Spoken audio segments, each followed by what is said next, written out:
It's 10 a.m. on Second Saturday. You know what that means. It's time for these whores to go to church. We're live on the internet. They can't stop us. They actually can. Today, we're going to talk a little bit about propaganda. We're going to talk a little bit about what it means for an atheist in the Book of Mormon. Yeah, you heard me right. To tell us all what the most important values in that book are.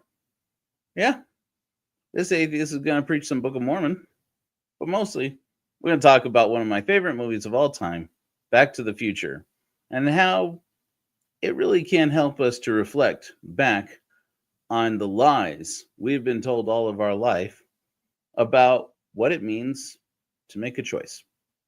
And maybe we'll even do some healing for our inner children. We are a godless community of people seeking spiritual connection, and we got this one chance.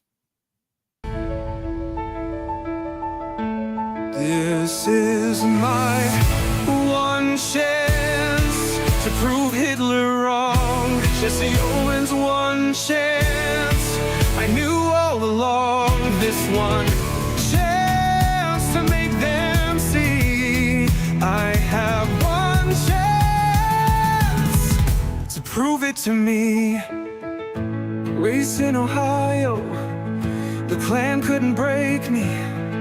The Buckeye bullets, golden opportunity. Now I'll reach for that gold. Take my race to Berlin. Rock this old world with the heart to win. It's my one chance to prove Hitler wrong. Jesse Owens, one chance. I knew all along, this one chance to make them see. I have one chance to prove it to me. Swift up, swift down, this bullet will fly. The world will see Jesse's reason why we live and we die.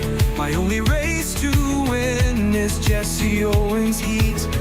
This is the bullet's race within. This is my one chance to prove Hitler wrong. Jesse Owens, one chance. I knew all along, this one chance to make them see. I have one chance to prove it to me. 4 golds later, he made it clear how he felt. Didn't shake my hand, nor would Roosevelt. Now I am gone, brothers all, our race goes on. This is your one chance to prove Hitler wrong. This is our chance, this is our song. Take your one chance to make them see. Take this one chance and race with me.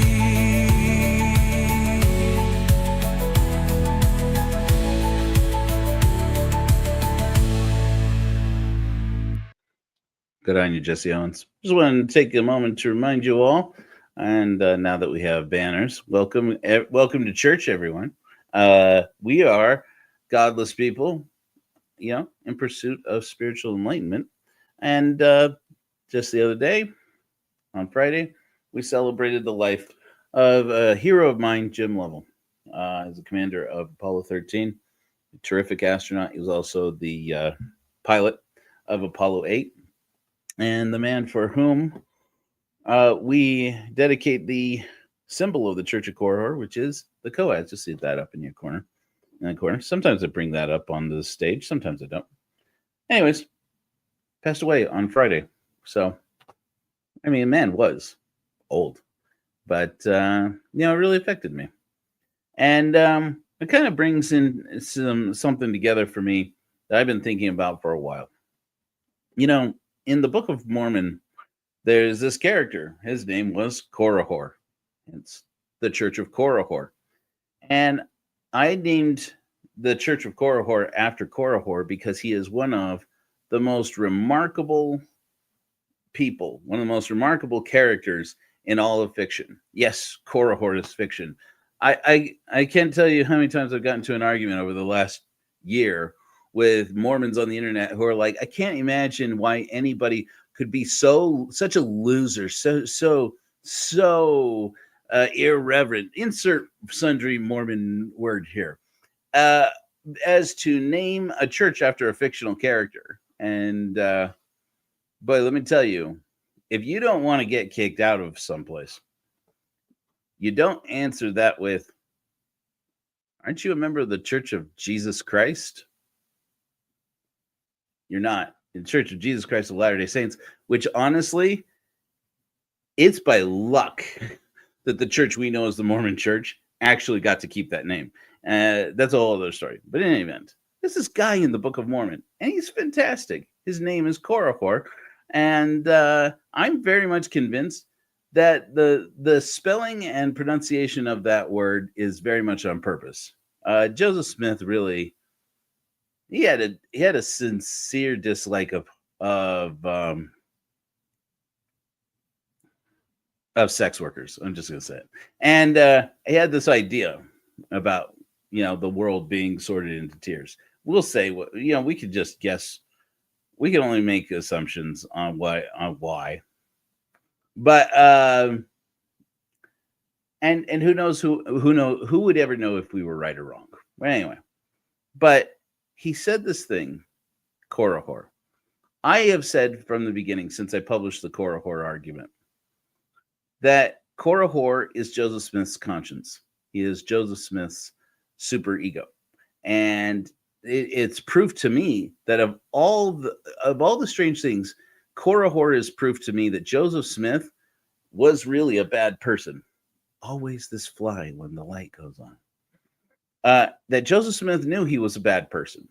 He had it. He had that on his soul. And it would be one thing if you were just some a-hole who didn't understand what you were doing and that your choices impact other people, or that you were just making things up as you go, and that you would never have, and that this is a lie you were going to have to hold yourself accountable for years and years to come. It's like, wasn't it Mark Twain who said that, the great thing about honesty is that you don't have to have as long of a memory, because a liar has to keep on remembering their lies, updating their lies. And when you look back at the life of Joseph Smith, that was his whole thing. So then you have this one chapter of the Book of Mormon. It was Alma chapter 16 at the time. Now it's Alma chapter 30 in the new renumeration. And in this one chapter, a character really exposes everything that was wrong with Christianity and with belief in God in general. And I have mine now, somewhat not at all famous, out to lunch theory.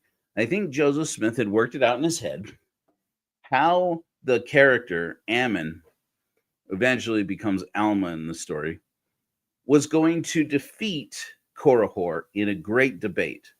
And then it got close to lunchtime and he got hungry and forgot where he was going with this. And so he had to delay. When you got your rock in your hat and your boys are there, and they're all impressed because you could read the gold plates that are out in the tree trunk out in the forest. And you're sitting there reading the Reformed Egyptian, via Wi-Fi. And you're telling the story, and you have to just kind of like, as you're starting to buy time, like, okay, what happens? What happens next? What happens next? And he just kind of kicks the can down the road. And while he's telling the story of Korihor, he has to fill the gap here. He has to fill the space with Korihor's argument, and he has to make it sound good, right? Otherwise, if Korihor just comes out and says, I like to drink and I like to have sex and I like to steal from people and murder, nobody's going to take this seriously. Joseph Smith obviously wants a compelling villain for his story. And so he starts listing off all the reasons why it's complicated to fight against atheism. And he inadvertently makes a fantastic case for atheism. But this is not that story. I've told that story in the past, and I'm sure I'll tell it again. But one of the things that that Korihor says is that he's contending against the priests, the Christians in his community, the Christian ministers. And he says, behold, ye say that this generation, that this people is fallen because of the transgression of a parent, or cursed, I think he says. I don't have it pulled up. It's not that important. He says, because of the transgressions of a parent. And, we can talk again and again about who specifically he's talking about here in the story of the Book of Mormon. But there's a lot of this talk in the Book of Mormon and in the Bible. This is a very biblical concept that God visits punishment for sin on the children of the people, of the sinners, down to the fourth generation. And this is what he is addressing. So even though the Christians are the good guys in the Book of Mormon, in this story, he's pointing out how even the good guys have bad theology. The good guys have low axiology. Their morals are built on a very poor foundation. And this is Joseph Smith really criticizing religion in his day. He's criticizing Christianity as it was. And frankly, he's criticizing Christianity as it is all the way up till now. Again, this is what I'm telling you, is that this man, Korihor, is Joseph Smith's conscience speaking out. He has to fill the space with a presentable villain, a villain that is compelling. And in the process, he accidentally makes a fantastic case for atheism.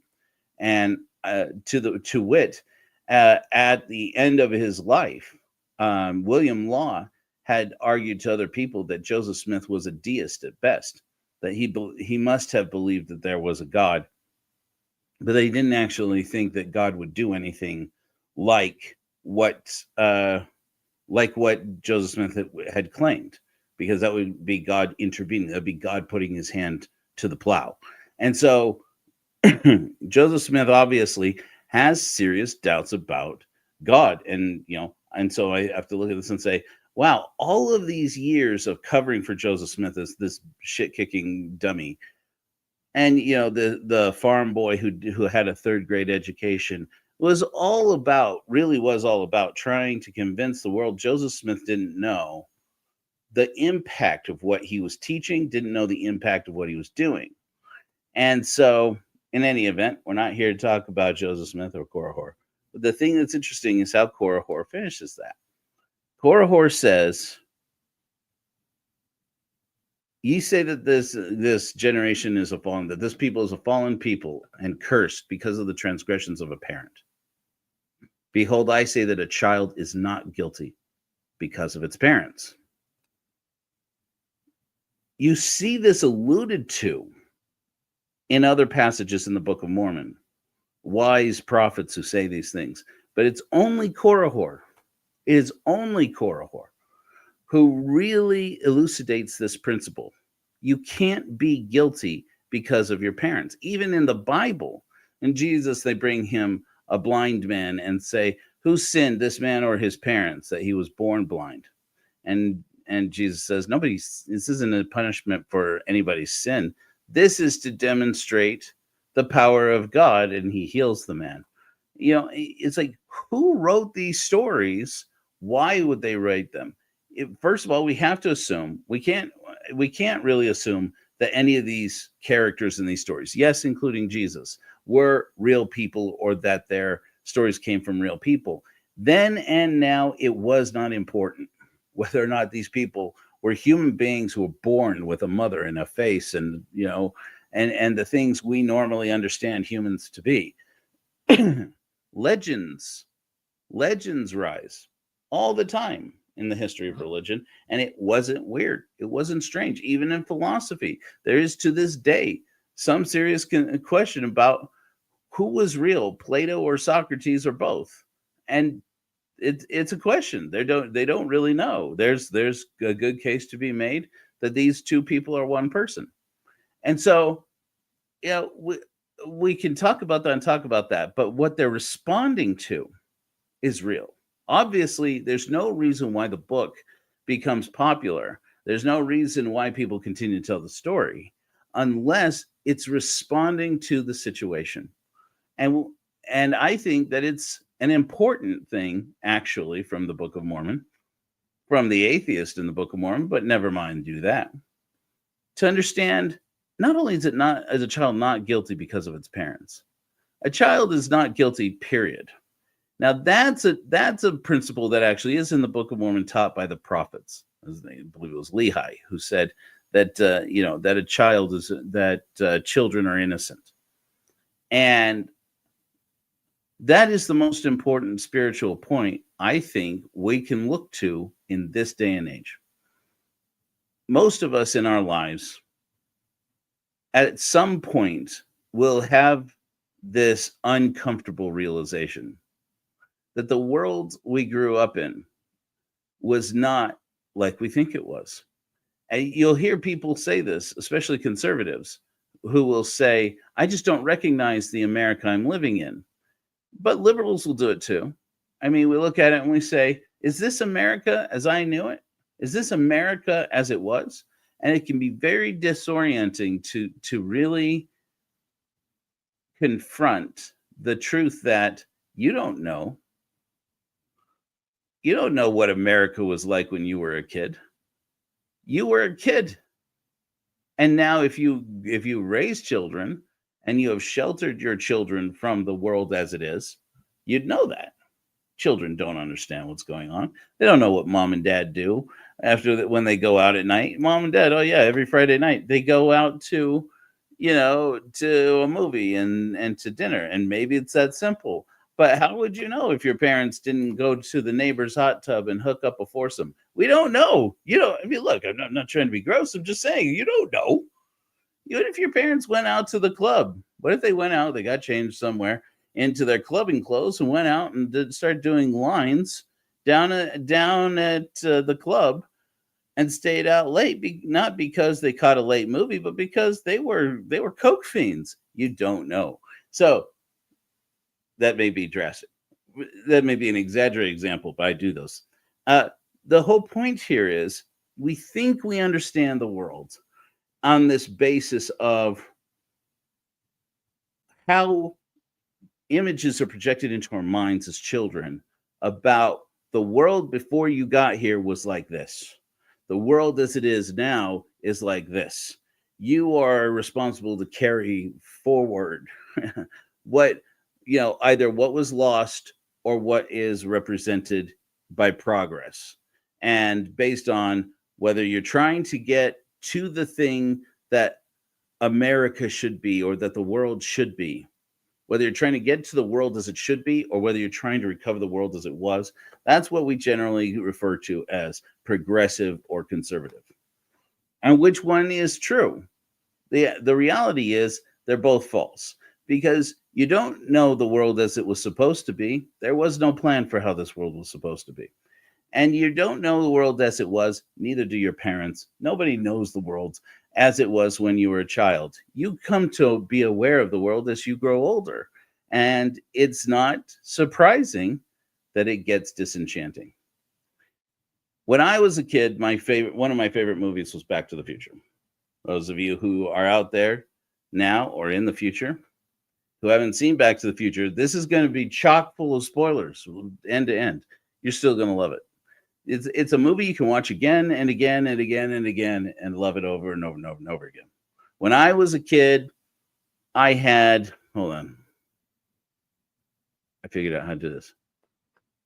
So this is supposed to be me with my inner child going back into the past. I had denim jackets like this. I had them all the time. When I was this little boy over here, supposedly, that little boy is way cuter than I was.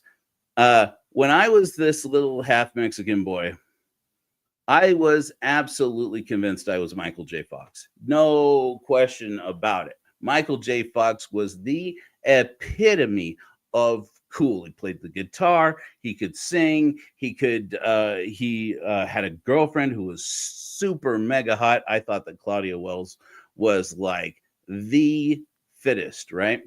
And then Elizabeth Shue. You got Claudia Wells and Elizabeth Shue. Michael J. Fox was the bomb. Right. That's a good voice. Exactly. I mean, maybe if you were born after the 80s, it's a little bit weird to consider, but there are grown ass adults who were born in the 90s. There are grown ass adults who were born after 9/11. What? Where? How am I? Nope. Nope. Not doing that. Not letting that in here. Not letting that in the old dome. But I just want to show you. So the premise of the movie is, of course, Marty McFly, played by Michael J. Fox, is this young man, a high schooler, who wants to be a rock and roll star because it was the 80s. We all wanted to be rock and roll stars. Maybe that's not true about everybody. It was certainly true about me. When I was a little kid, back before I wanted to be a filmmaker, yeah, like most people, I wanted to be a rock star, and I wanted to be a writer. Oh my God, I wanted to write science fiction like nothing else, which is what part of why Back to the Future became so iconic in my life. Even though this movie came out when I was 5 years old, I didn't see it until it came out on home video, and I mean, everyone I knew loved it. Reagan, who was president, Ronald Reagan, quoted this movie in speeches. Okay. It was a huge hit, and part of the major reason why I fell in love with Steven Spielberg when I was a kid, even though Steven Spielberg didn't direct the movie, he was a producer of the movie. And Bob Zemeckis was the director of the movie. You know him from such hit films, iconic hit films as Forrest Gump, etc. But largely he's known for Back to the Future. And there's a lot of controversy wrapped up in it. There's also a lot of interesting, fun little facts. Like, did you know that Back to the Future, originally they wanted to cast Michael J. Fox? At least that's the story. At the time, Michael J. Fox was the hottest rising star in Hollywood, right? Because he was a TV actor who had gotten a few roles, little bit roles, and then landed this role as Alex P. Keaton in the show Growing Pains. Am I saying that? Is that right? Yeah, Growing Pains, right? Yeah. He's Alex Keaton, who is, it's a little strange to think of it this way. He played a Republican in a hippie family. And the ongoing jokes were all about how Alex Keaton is obsessed with money. He's obsessed with individualism. He is this all ego machismo character who is adorably cute, and all the time his family just puts up with him. Hey, welcome in. And his family just kind of puts up with him. And it's like, oh, there's Alex again. He's out there hustling and everything. And people loved it. It was this positive image of Reaganism, basically, in the form of Michael J. Fox. This young, ambitious man who, girls like him, and he's out there looking at cars and looking at watches and dressing nice. And he always wears a suit while his family, they're all old salts of the hippie movement. They're labor activists. They're, people who love the old way of the labor years, and want to change the world. And he just wants to make money. He just wants to get rich. And it was the embodiment of everything that was supposed to be the positive side of Americanism. And Michael J. Fox's star was rising. And so Hollywood, wanted him. Hollywood wanted this television actor to move up to movies, which was very, very rare at the time. You went from movies to television, not from television to movies. But the exception were younger actors. Some younger actors would come up in television. They proved their chops. And then Hollywood saw, oh, if we cast these young people who were on TV as they mature, and pay them, enough to make it worth their while, then, we could actually capitalize on years and years of free advertising, which is this person's whole television career. That's a very nefarious way of putting it. Family Ties. Why did I say Growing Pains? I knew it was wrong coming out of my mouth. Family Ties. Yeah, Kirk Cameron is a very different kind of character. Thank you. I knew it was coming out of my brain wrong. But Alex Keaton, like, everybody loved him, right? And everybody wanted to see Michael J. Fox. By the way, Alex Keaton and Michael J. Fox, you could not find two more different people. But he played it, it was just a role. It was just a character. So Steven Spielberg and Bob Zemeckis offered this role to Michael J. Fox. He wants it. They go to, but he's locked into a television contract that says he can't do movies. And because he is working his ass off. They're working every week on the new episode of Family Ties. And he's working his butt off. And while he's working on this, they come to him and they say, if we can get the studio, if we can get the company to let you out of your contract just to be able to come out and shoot this movie, would you be game? And he was all about it. He reads the script, he reads the story, and he's like, and he tells his agent, he tells the studio, he tells Steven Spielberg and Bob Zemeckis that I want this role, I want this movie, I want Marty McFly, I want it. And they're like, this is great. We got the biggest TV star in the world. We've got this new energy, and they had sponsorships. If you watch Back to the Future, go watch Back to the Future and just look for brand placement. This was a relatively new thing. Remember, this is just right around the time, right after E.T., where Reese's Pieces proved that you could actually make a movie more successful by incorporating a brand into it, right? Now, there's always been brand placement somewhere, usually like cigarettes or something like that. Like, industry would have lobbyists who effectively who would go to Hollywood and tell them, put our brand in your movie. And at the time, it was all about Pepsi, right? In the 80s, Pepsi free. There was Pepsi free, and then there was Diet Pepsi. And if you were a Pepsi free person, you were definitely not a Diet Pepsi person. And whatever it was. But the important thing is you were not a Coke person. You're not a Diet Coke person. Diet Coke, Coca-Cola. Whoever heard of that? That's old school. That's the shit your grandpa drank. That's stuff from back in the war. And so Pepsi was the new hotness in the 80s. And so they got Diet Pepsi everywhere. There's even this line when Marty goes into the diner back in the 50s, and he tells the guy, give me a Pepsi free. And the guy behind the counter says, you want a Pepsi, pal? You're gonna pay for it. It's like, it was called Pepsi Cola back then. Anyways, not important. The story goes, it's supposed to be about how Michael J. Fox goes back in time. Marty, he ends up accidentally going back in time and interrupting his own existence because he stops his parents from meeting and falling in love. And it created what I talk about in the free will chapters of the core horror argument as the Marty McFly problem. I didn't come up with this. The Marty McFly problem is Marty McFly gets into the time machine, gets up to 88 miles per hour, goes back in time from 1985 to 1955, and stops his own being born and slowly fades from existence.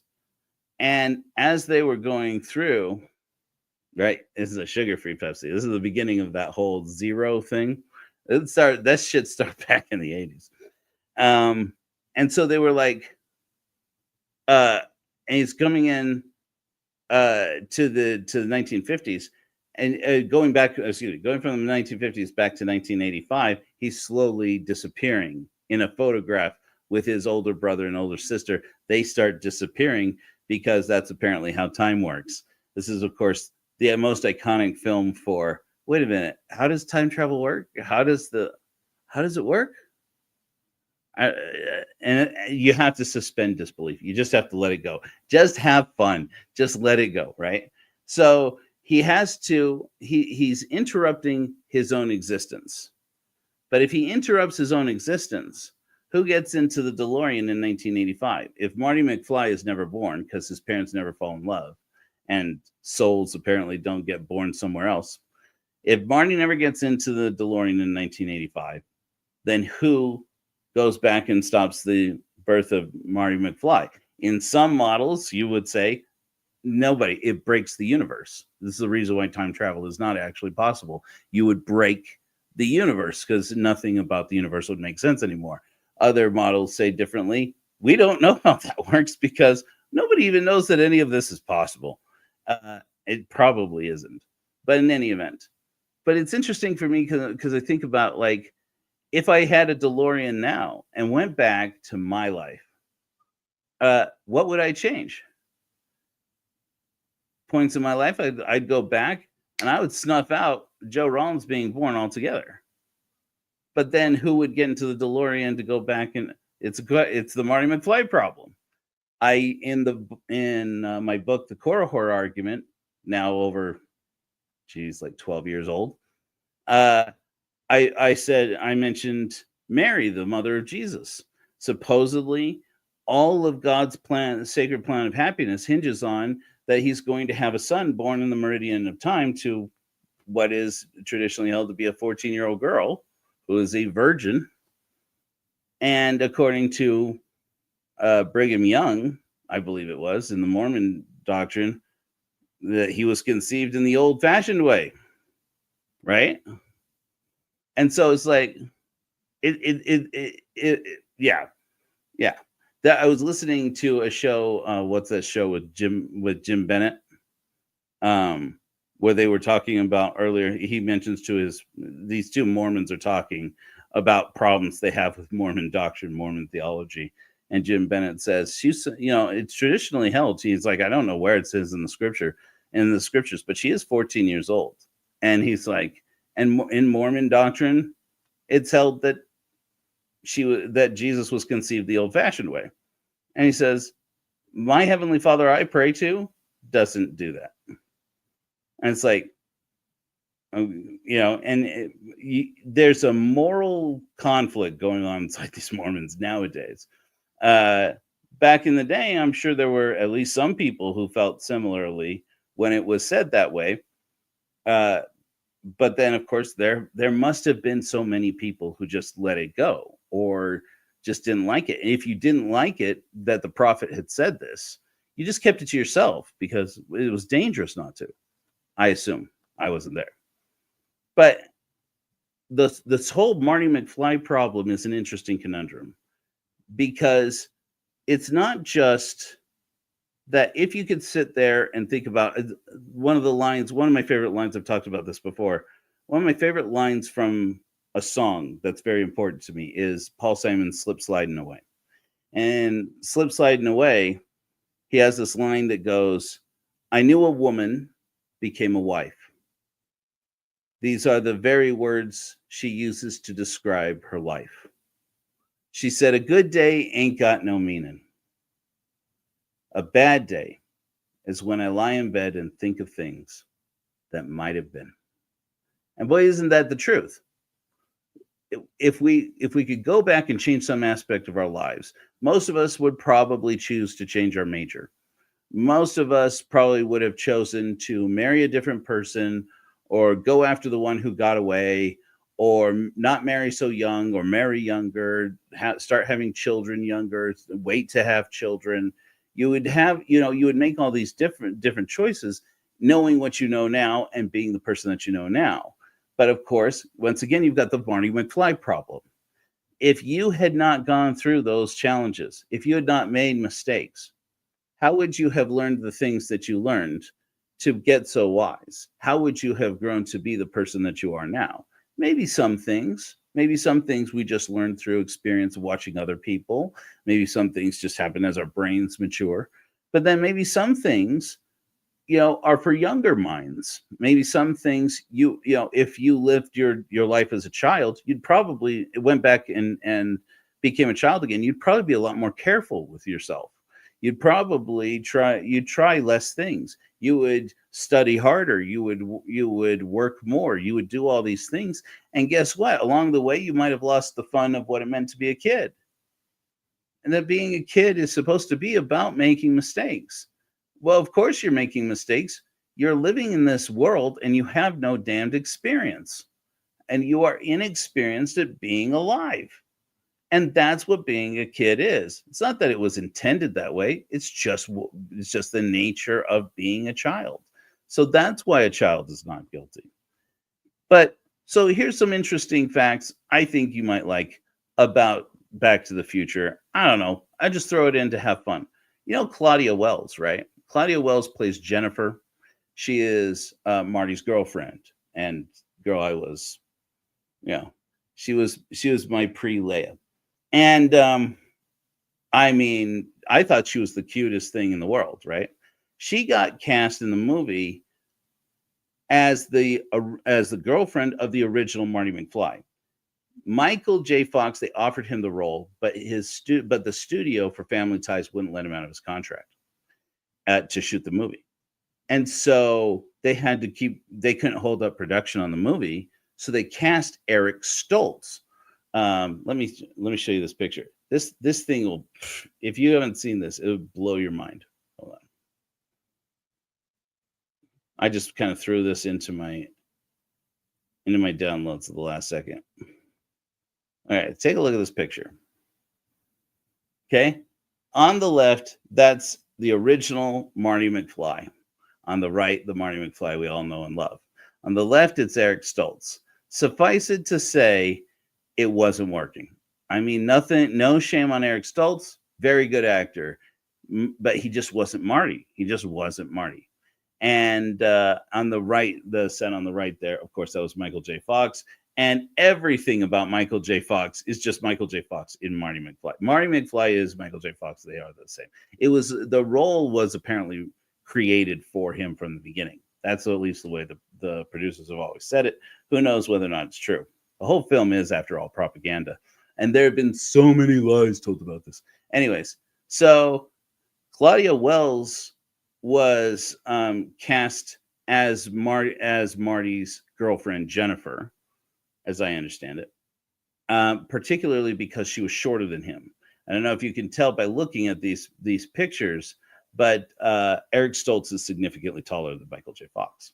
You can see it in the scenes where Michael J. Fox is wearing his radioactive suits. The radioactive suit was made for Eric Stoltz. It looks oversized on Michael J. Fox, and that's played off like part of the character. In reality, it appears to have been like an oversight. It's like basically they were like, "Oh shit, we didn't get another suit sized for Michael J. Fox. He's just gonna have to wear Eric Stoltz's suit." But anyways, the story goes, who knows if this went, there's so much apocrypha around the story. The story goes that on set, this part, as I understand it, is true. On set, when he was playing Marty, Eric Stoltz insisted that people call him Marty all the time. There's even a joke somebody said, pulled Christopher Lloyd aside, Doc Brown, and aside when they fired Eric Stoltz, and said, "We got bad news for you. And now we're 6 weeks into filming, but we had to let Eric Stoltz go." And he's like, "Who?" And they're like, "We had to let Eric Stoltz go. Who's that?" And it's like, wow, you are taking this either really badly or really well, because people really liked Eric and they had bonded like as a cast. And but he wasn't working. It wasn't working. They tried to make it happen, but it was never going to work. And they said that they're like, "Well, he's the guy that plays Marty." And he goes, Oh, Marty, you fired Marty? And apparently the story goes that Christopher Lloyd was like, we all called him Marty. I thought that was his name. He was just always in character. He was a method actor, so he was always in character. So he's like, you mean that guy's name is Eric? Oh, okay. So you fired that guy.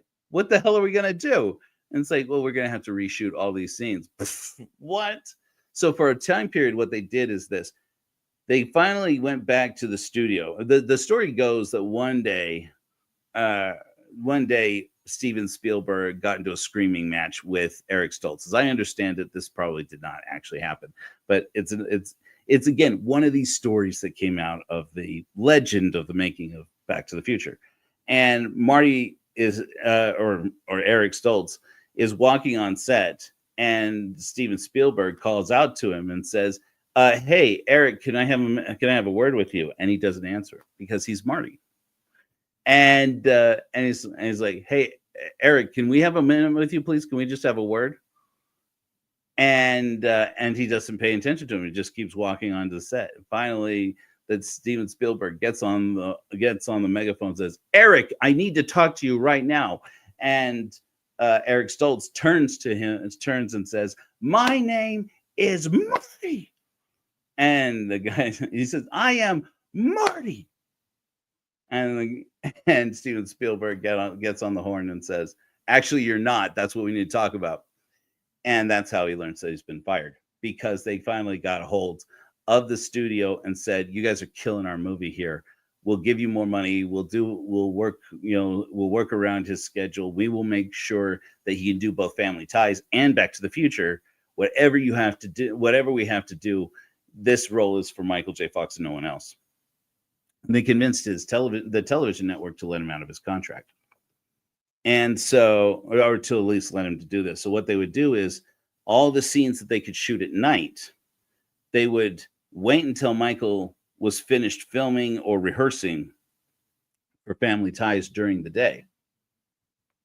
And then somebody would send a car for him and his pages for that day, his script pages. And then they would drive him up. I want to say it was like the studio was like down in the studio's down in like LA proper, and they were shooting, I think, in Burbank. I don't remember.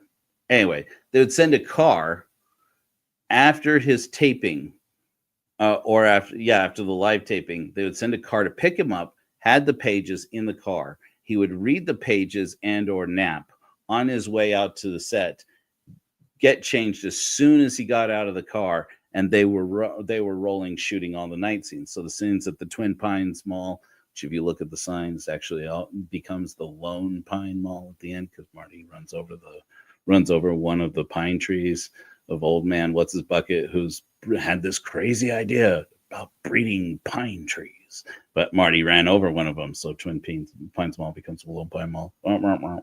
Fun little things. There's all these kinds of little Easter eggs in Back to the Future. And so he goes to the set, and he gets changed into costume to be Marty McFly, and then they would shoot just pickup scenes with close-ups of his face. Well, to speed up the process and keep from losing all the work they had done on it, and this is where this kind of gets controversial. This is where an interesting dynamic of how Hollywood movies get made that becomes more interesting all the way up into today with AI and CGI, is that to get caught up, the producers decided to keep all the shots of Marty with Eric Stoltz where he's either running or looking away from the camera, and just like use as much footage with Eric Stoltz as they can, even though he's not playing Marty anymore. And so they're going back and forth between Marty and between Michael J. Fox and Eric Stoltz throughout certain scenes of the movie, especially like when he's in the radiation suit when they're in the parking lot of the Twin Pines Mall, which is also the Lone Pine Mall. And so if you look really carefully, you can see that Marty's Marty's bunny suit fits better in scenes where he's jumping into the car or where he's like running across the from on the other side of the truck, or his bunny suit fits well in shots where you don't see his face, and it's too big in scenes in the shots where you can't see his face because it's Michael J. Fox. Michael J. Fox is much shorter. Claudia Wells was cast as Eric Stoltz Jennifer. They decided to replace her when, the way I understand the story, anyways, they had to replace her when they replaced Eric Stoltz because it was just too weird to have her playing opposite Michael J. Fox, which I'm sure she was very disappointed about.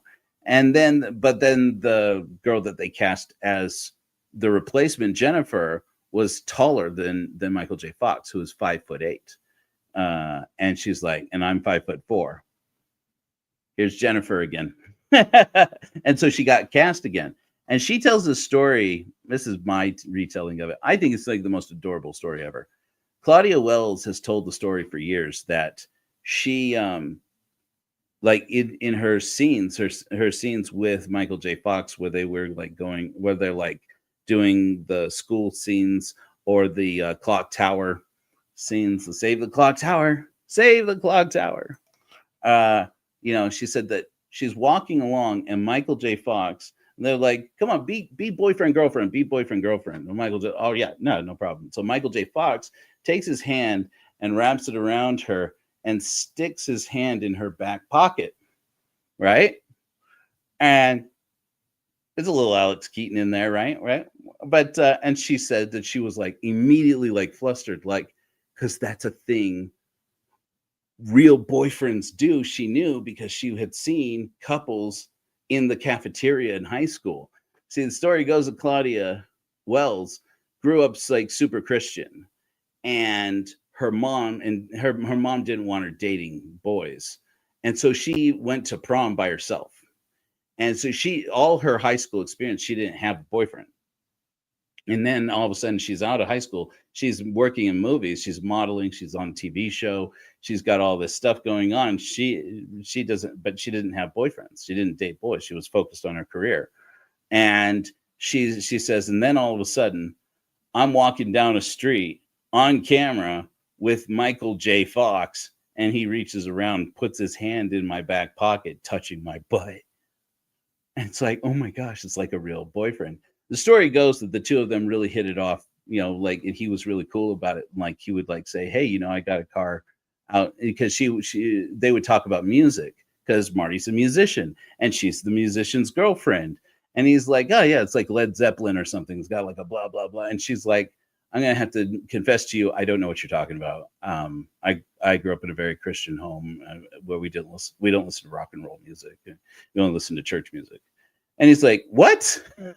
And she's like, yeah. She's like, I've never even had a boyfriend. I've never, like, I think she even says that that Michael J. Fox was the first boy she kissed.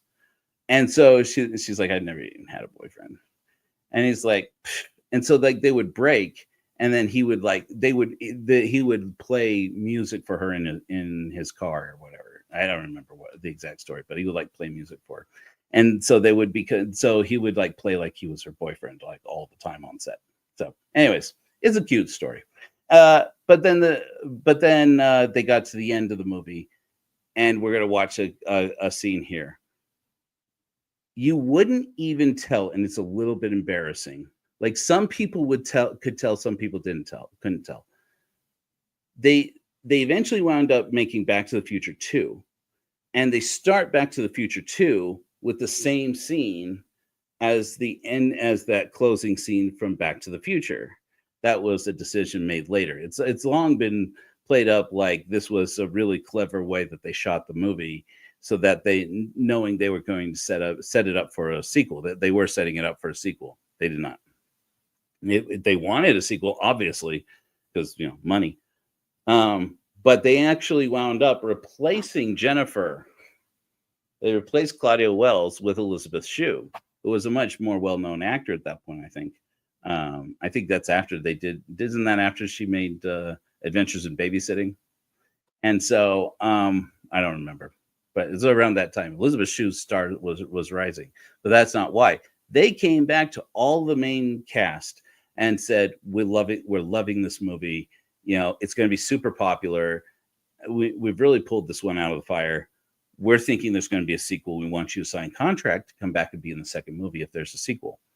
And that's where all the troubles, you know, really accelerate, because, you know, while Michael J. Fox is like, "I'm in," Christopher Lloyd is like, "Totally, I'm in," and Claudia Wells was like, "I would love to, but my mom is sick, and we don't know how much time she has, and I want to spend. I just can't make any commitments right now. I want to spend as much time with my mom as I can." And it was like, "Oh shit, all right, well, damn it, that sucks.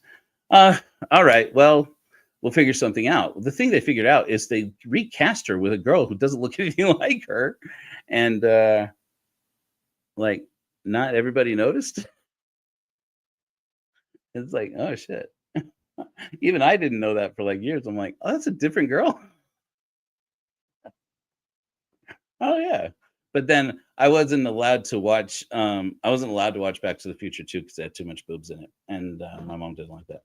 Anyway, and it was a little bit raunchier, I guess. More violent. I don't know. Anyways, so but if you watch the two scenes back to back, it's very clear. It's like, oh my god, they totally replaced that girl with somebody who doesn't even look anything like her. No one noticed. And so they went to cast Crispin Glover, who plays George McFly. There's a whole theory you can follow about the real protagonist of Back to the Future is actually George McFly. And let's just look at it for a minute. We're going to watch it, and I want you to see what the major difference is. So this scene is from the beginning of Back to the Future, before Marty goes back in time and saves his parents romance, which is a weird thing to say when you say it out loud. Kids, we're gonna have to eat this cake by ourselves. Your Uncle Joey didn't make parole again. Let's try this It'd be again. nice if you all dropped him a line. Uncle Jailbird Joey? He's your brother, Mom. Yeah, I think it's a major embarrassment having an uncle in prison. We all make mistakes in life, children. God damn it. I'm late. David! Okay, old film school boy things to point out here. Sorry, I have to. It's if I don't do this, I lose my cred. So set dressing is everything. Look at the light up in the center of the screen. That's meant to be an 80s lamp of a traditional middle-class family. It's going to be important to notice something like that. You also notice all the kitsch. Their house is very, very full of family heirloom, hand-me-down, garage sale kitsch of various kinds. You know, needlepoint stitch on, you know, framed up on the wall and things like that. It doesn't look designer. It's very much, this is anybody's house in the 80s, basically. And this was a middle-class family house in the 80s. Okay, so those kinds of things are important. The other thing that's interesting is Michael J. Fox's line, "Uncle Jailbird Joey." If you listen to it, you almost can't tell who it is. As a matter of fact, I don't know that it actually is Michael J. Fox. It's only as an adult, as a with film experience or video experience, I realized that line is ADR'd. Somebody had to come back into a studio and just like get into character for a minute and throw out the line, "Uncle Jailbird Joey," and throw that in there. Somebody decided that line had to be in there, even though they didn't have a take of it on the day. And by the looks of it, because we don't see Michael J. Fox say the line out loud, I think this is a theory of mine. I think somebody said that after the fact. Somebody made the decision. It's not well understood enough how embarrassing it is to this family that their uncle is in prison. And an uncle in prison, again, so this is the 1980s. People who think that Hollywood was always woke, liberal Hollywood, you don't know what you're talking about. This was the day and age when people figured if republicanism and the Reagan administration, if this is the future of America and the epitome of America, then play it up. And everything here, everything you're about to see here is what Crispin Glover, you see in the white shirt here, George McFly.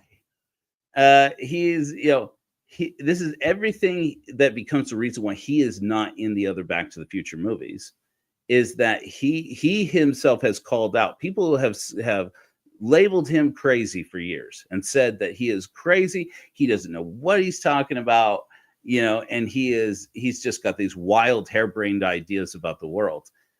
For what is this now? 40 years now. Crispin Glover, who plays George McFly, has been saying this movie is propaganda, and he's not wrong. So, but it's these things like this. Oh, Uncle Jailbird Joey. What kind of family has an uncle in prison? A lower middle class family, a family that's going down, right? Because obviously, the only people who go to prison are people who failed at the American dream. Watch your mouth. And come here and kiss your mother before you go. Come here. Oh, the other thing that I always thought was like radical about this thing is, so you got Marty's brothers going to work. He's dressed to go work at McDonald's. Growing up, if you grew up in the 80s, you know about this. Everything about work ethic that was drummed into our brains about the American dream came with the phrase, "Do you want fries with that?" That was like the most like brilliant thing in the minds of average Americans, is that McDonald's trained their people to say, "Do you want fries with that?" And even though they all hated it, it boosted sales through the roof because everybody suddenly realized, "Oh, I can get fries with that." And what a genius thing to upsell people at the register. But it was like, that was peak Reaganism, at least as I remember it. And it's like, okay, yeah, there is everything about this is propaganda. Look at the way everybody's dressed. Look at their makeup. This is Leah Thompson playing Marty's mom here. In the close-ups, when you realize that she is basically almost Michael J. Fox's age, like they know each other. I think they knew each other, but they're like very close to each other's age. In the scenes back in 1955, that makes total sense. In these scenes, they have to go heavy on the makeup on her to make her look like she's his mom. Mom, make it fast. Oh yeah, sorry. And then there's the other thing is the line. And he's like, "God damn it!" And then he like gets up because he's late for work, and his mom chastises him. "You watch your mouth!" Right? What kind of people? What kind of people are represented by lower middle class? The ones where mom has to get on your ass about using swears. Hey, see you later, Pop. Woo! Come on, time to change that oil. Hey, Marty. Say what you want about Crispin Glover. That right there is, he really is a good actor. I mean, it's been like 40 years of my life as Marty McFly turned whatever the liberal version, turned Michael J. Fox maybe, that I've been doing that George McFly laugh over and over again. Let me tell you, you want to get a girl to go to the movies, you do the George McFly laugh. It's just like, oh my gosh, look at this geek. I better go to the movies with him, or I'll have to go by himself, because what a geek. I'm at your answering service while you're outside pouting over the car. Jennifer Parker called you twice. I don't like her, Marty. Any girl who calls up a boy is just asking for trouble. Oh, Marty, there's nothing wrong with calling a boy. I think it's terrible. Girls chasing boys. When I was your age, I never chased a boy or called a boy or sat in a parked car with a boy. Then how am I supposed to ever meet anybody? Well, it'll just happen. Like the way I met you. I want to see, and especially if there are any women out there listening still, I'd love to see somebody weigh in with a comment now or in the future. Do you remember the first time you heard Leah Thompson say, I never sat and parked in a car with a boy, and went, is she serious right now? Sat in a parked car with a boy. So once again, everything about this scene is supposed to be, this is the mediocre life of being middle class. Everybody wants to do better than this. And that becomes part of the reason why Crispin Glover, when they come back to him to say, great news, you get to be George McFly again. We're going to make this big sequel. Originally, they were planning to make one sequel that is what becomes Back to the Future 2 and Back to the Future 3, including like going back to the Wild West. And he was like, I don't know. And they're like, you're kidding, right? You're basically pre-cast. You're already cast in a role. And he's like, I don't know. And all these stories start to come out of this conflict that effectively ended Crispin Glover's career as a movie star, because he was really, he really made waves with this. Like, he started to get offers with this role as George. And then he came back to them and he said, I don't like the way the movie ends. I don't know that I would have signed on to this movie if I knew that you were going to rewrite the ending, which they were kind of rewriting, pages as they went, and the story was taking shape. And he objected. He put his foot down. Now, there's all these stories about, he said that he wanted as much money as Michael J. Fox if they were going to cast him, because he was as big a star as Michael J. Fox. He actually sued the guy who started that rumor, Bob Gale, one of the producers of the film. And he said, and he actually sued him for telling stories like that about him and ruining his image in Hollywood. And he's like, I didn't say that I wanted as much money as Michael J. Fox. I understand the difference between the top billing and the bottom billing. He says, what I objected to was that Leah Thompson and Tom, flew right out of my head, the guy who plays Biff, that he was getting paid that he was getting offered less than Marty's mom or Biff in the story. And he's like, okay, George is a bigger character than those people. You can't pay me less than them. That doesn't make sense. And then the other line was, and apparently he had said, and I want approval of the script this time. This time you're not going to just change the ending of the movie on me, because he doesn't like the way that he's like, I was worried. He said, I was worried they would fire me from the movie, like they did to Eric Stoltz. He said, so I voiced my concerns about the way the movie ends.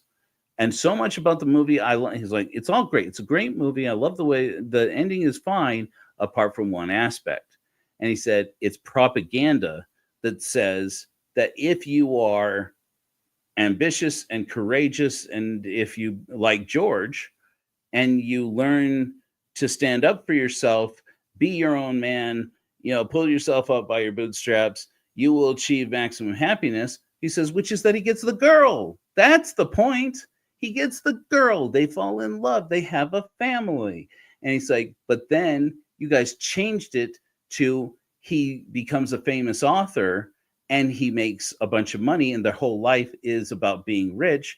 And then you'll see how it goes. Anyway, so this is where it starts to go off the rails in a way that good.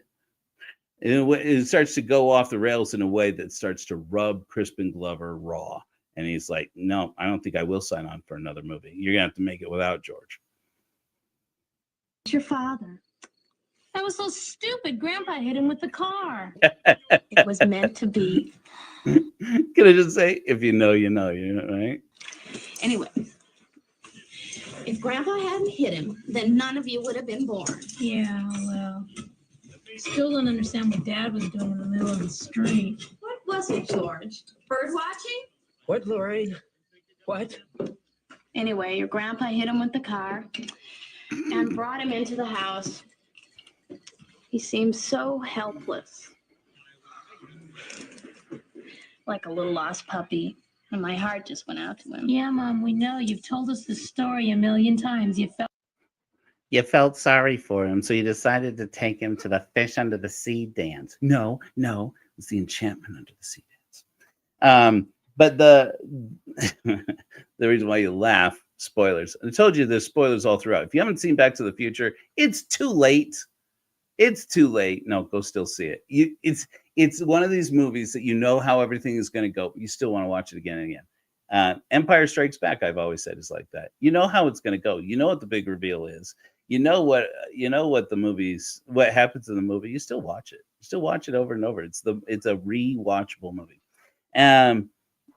But the story is that George McFly. I remember growing up, a young American boy, and thinking, that's no joke, man. That's serious business. Because the story goes, George is a peeping Tom. He has a crush on a girl who lives like across the street from Lorraine, or like down the street from Lorraine, and he climbs up in this tree. He races home because he knows this girl's going to change her shirt when she gets home, and he wants to see. And so he like takes a pair of binoculars and he climbs up this tree and uses these big honking binoculars to look at this girl who's right there across the street. She's in the right there. And I remember looking at that and going, we're laughing about this? Do people just do this? You just peep at your neighbors while they're, I don't know, man. I'm pretty sure if I did that, I'd get arrested. But okay, so that's the story. First time on that dance floor. It was then that I realized that I was going to spend the rest of my life with him. Oh no.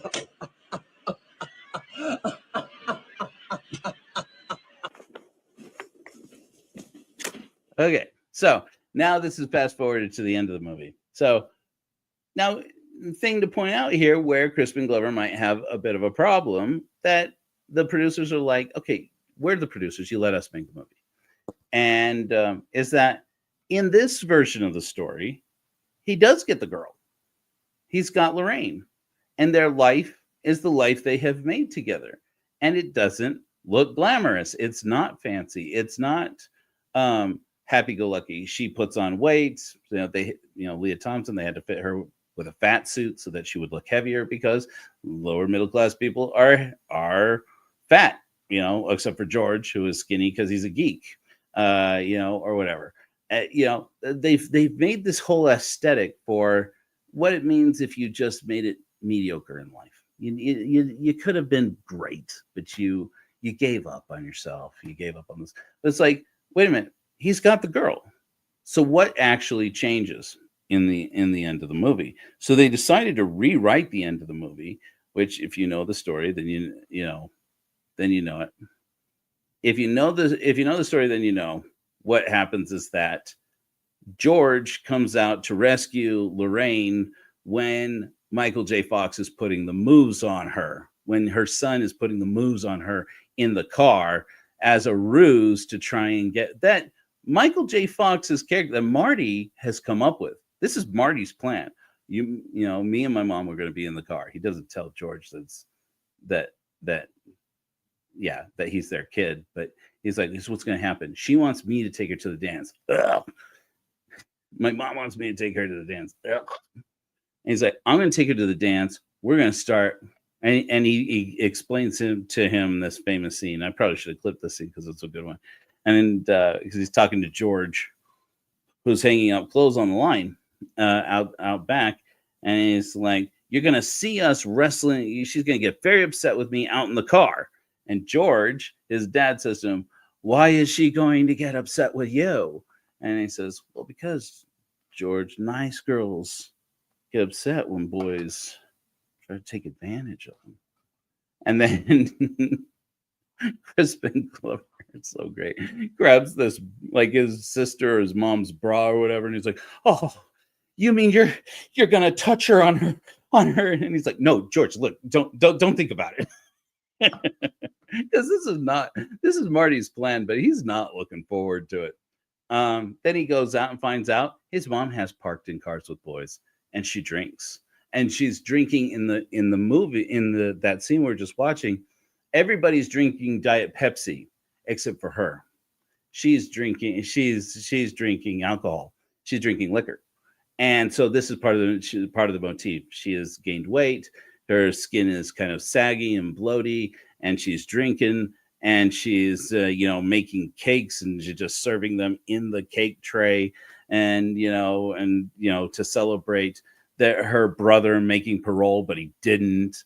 So it's like all of this is meant to paint the aesthetic of what it means to achieve mediocrity in an America where you could become anything. That's the whole point here, right? So in the story, he comes, George comes over to open up the car and save Lorraine from Marty taking advantage, or only discover Marty's long gone. Biff is in the car.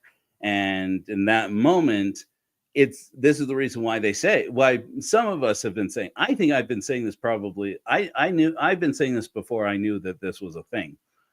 I've been saying George is actually the real protagonist of the story, because Marty learns from George. Marty, his greatest fear is that he's not going to make it as a rock star, because people will judge him for his creative outlet, for his art.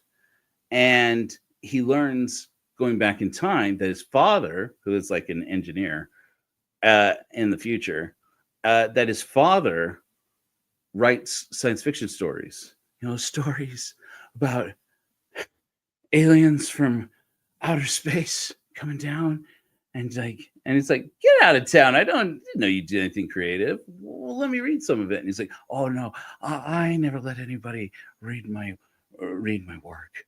And it's like, and Marty, who's suddenly very uncomfortable, right? Because he's like seeing this mirror in his dad, and it's like, well, why not? And he says, well, what if they told me that it wasn't any good? I just don't know that I could take that kind of rejection. It's like, this is like, that's the epiphany for Marty McFly, to realize he grew up thinking he was cooler than his dad. And he's really, all of his anxieties and fears are George's anxieties and fears. His fears about being a rock star are George's fears about being a science fiction author. So this is all kind of like taking shape as they're shooting the movie, frankly. So anyways, so George goes out, he goes to the car, he throws open the car, and even remember I said about like the mark of mediocrity in the film is families where there's swearing and where you get shamed for swearing. That's the mediocre family. He tells him in the line, when Marty's prepping George, he's like, you open the car door and you say, you're lying, George. Oh, yeah. Hey, you get your damn hands off her. And he's so great. He's even good at playing a person who's not an actor, trying to act. And you can see him like killed the moment after, just like, anyways, he says, and he's like, do you really think I ought to swear? Right? Because families that descend into mediocrity are the ones where you get shamed for swearing. And so he does it actually in the moment to throw Marty out of the car. Instead, it's Biff. Hey, you get, oh shit. And Biff is like, you got the wrong car, McFly. And he's like, and then of course Lorraine in a dress I didn't know girls wore dresses like those. Pops up and she's like, George, help me. And it's like, now all of a sudden this ruse is real, and it's Biff, not Marty. And then George says, no, Biff, you leave her alone. And then Biff gets out of the car and he's like, all right, McFly, you want it? Now I'm going to give it to you. This actor who plays Biff, he's amazing. He really is quite good. He goes on to be in a great movie, The Truman Show, which is a film that's very important to those of us who are ex-Mormons. I'll just say that. And he's one of the pivotal characters in there. Anyway, he is peak Mormon in that movie, and the actor is like one of the nicest guys. And and then of course he throws he holds George down by twisting his arm around and forcing it like he's going to break it.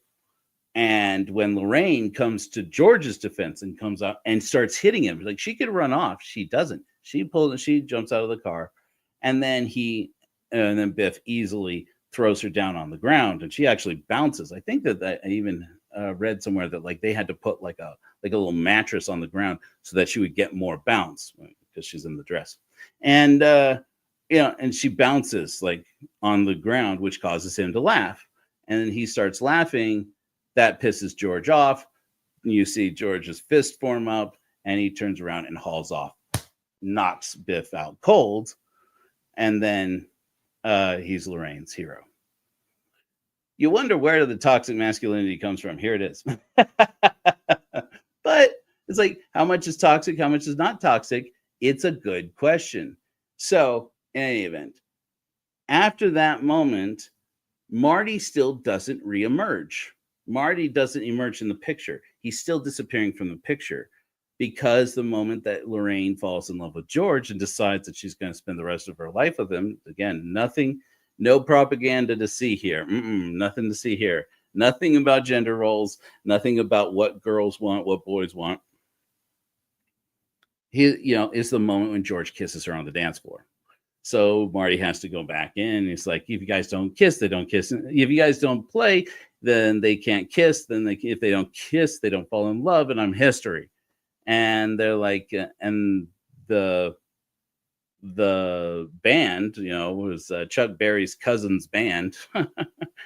They're like, hey man, look at Marvin's hand. He can't play like that. It's like, this dance is over. Unless, of course, somebody who can play the guitar. Dun, dun, dun, dun, because Marty plays the guitar. And then, of course, he plays them Johnny Be Good and everything else. And again, on the dance floor, the reason why Marty is still disappearing in the photograph is because some loser cuts in while George and Lorraine are dancing. And he's like, scram, McFly. And he's like, again, Lorraine calling out to him, George, don't let him take me away. It's like, tell me Lorraine doesn't want to be with George. I mean, Lorraine wants George. She wants him. It's a done deal. This could have worked out. All that the story, the way it's shaping up, in my opinion, is George needed to learn that he could have got the girl with a little bit of confidence. And it didn't require him to punch out Biff. It doesn't require him to go back and cut back in and tell him, no, you're not dancing with my girl. It's just about showing a little bit of confidence. That's all, because she wants him. She just needs him to show up for it. She just needs him to show up that he wants her too. But of course, that's not dramatic enough. So he's got to punch Biff out. He's got to take the guy who cuts in and throw him I think doesn't he throw him on the floor or something? He's like, get out of here. And then, I'm got to get my girl and I'm going to kiss this girl who he's not her date. I don't know if anybody had this thought but me. I'm like, okay, this is going a little fast. Kissing the girl on the dance floor. He's not her date. Anyway. And so Marty saves the day. The Marty McFly problem is no longer a problem. So Marty has to go back to the future. There's that whole sequence. We don't have to spoil that because it has nothing to do with the rest of this. But Marty goes back in time. Everything's been back to 1985, and everything's been set right, except it hasn't. Everything has changed.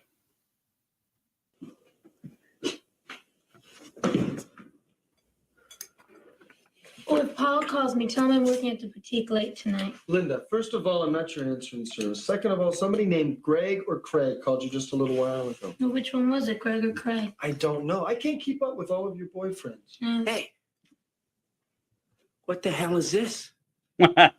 Breakfast. Would you sleep in your clothes again last night? Yeah, what are you wearing, Dave? Marty, I always wear a suit to the office. You all right? Yeah. I think we need a rematch, Oh, George. a rematch. Why? Were you cheating? No. Hello. Good morning.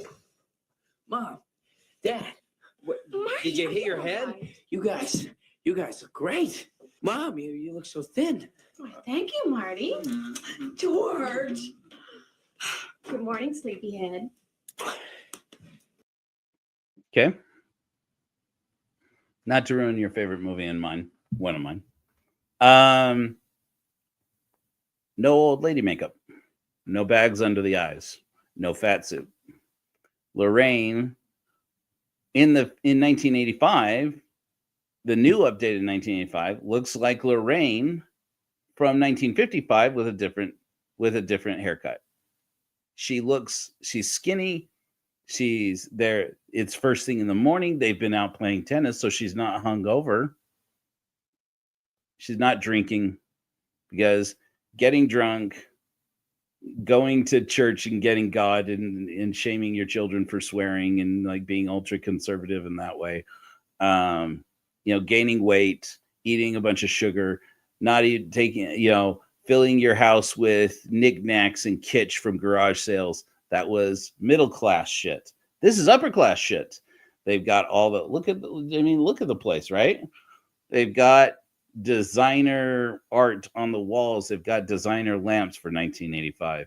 They've got nice white furniture in a house in a middle class house in America. Who puts white furniture in their house? Somebody who apparently doesn't mind replacing a couch when you spill grape juice on it, right? And one of the I put this on my Facebook post promoting it. One of my favorite lines from the movie growing up was that moment where Marty is leaving. Again, here's another thing. Marty is known as Marty, well, briefly as Calvin Klein, when again in that first scene where he meets his mom when she's a teenager, and she's like, "Isn't that your name, Calvin Klein? It's written all over your underwear." And it's like, "Oh, okay, mom, right?" And he's like, "Most people call me Marty." And then like when Marty leaves and he says, "Hey, she's like, I hope you don't mind, but George asked if he could take me home." And he's like, no. I mean, he had a feeling about you too. Yeah, no, I'm gonna get out of here though. I gotta scram. I gotta head out of town all of a sudden. And she says, "Marty, will we ever see you again?" He's like, "I guarantee it." And then he's like wandering out, but because he's Marty, he turns back to them and he says, "Oh, and if you two ever have kids," which of course makes them very embarrassed, is like, and one of them, when he's 7 years old, accidentally sets fire to the living room rug. Go easy on him, right? And I'm like, what are you doing? Or even as a kid going, what are you doing with the space-time continuum, dude? Come on. They're going to remember that later and go, how did he know? That guy, Marty. Remember, wait a minute. You're Marty. That's Marty. I remember even as a kid, like as a teenager going, how is George not supposed to turn to Lorraine and go, why did you insist that we call this boy Marty?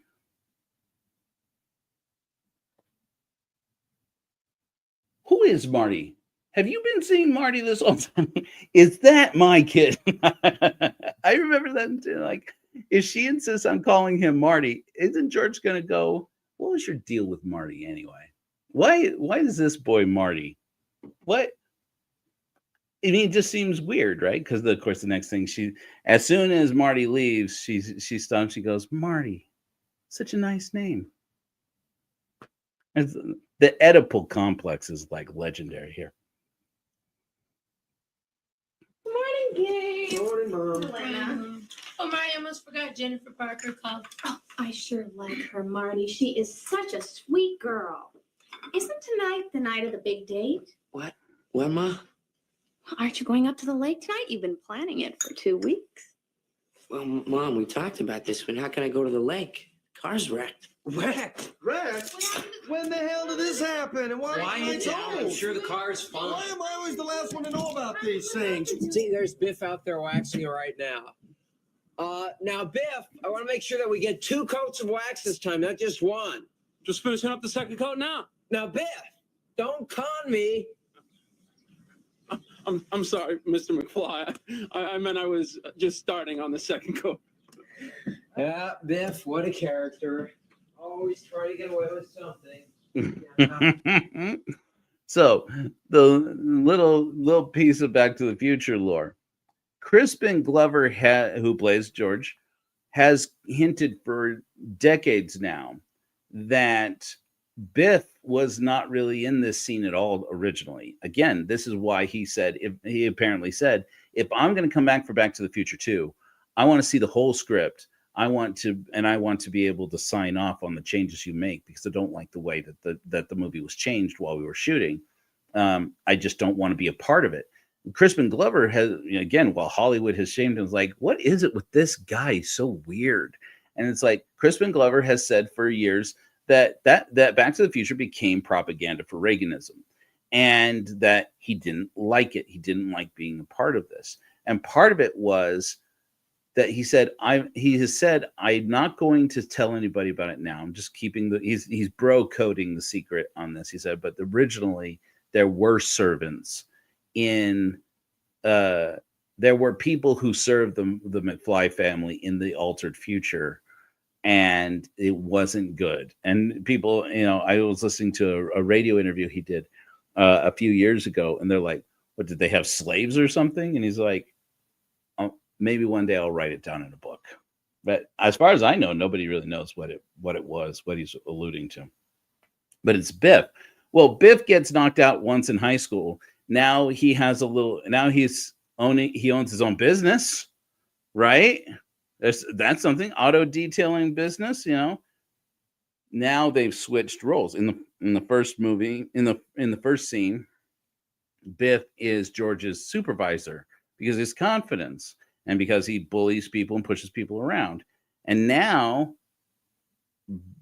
Biff provides services to whoever can pay for them, and he's there basically literally polishing George McFly's wealth and for whatever he can get.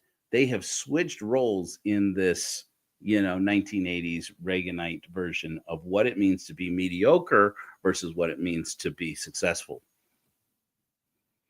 Biff ever since high school. Although it wasn't for him. We never would have fallen in love. That's right. Mr. McFly!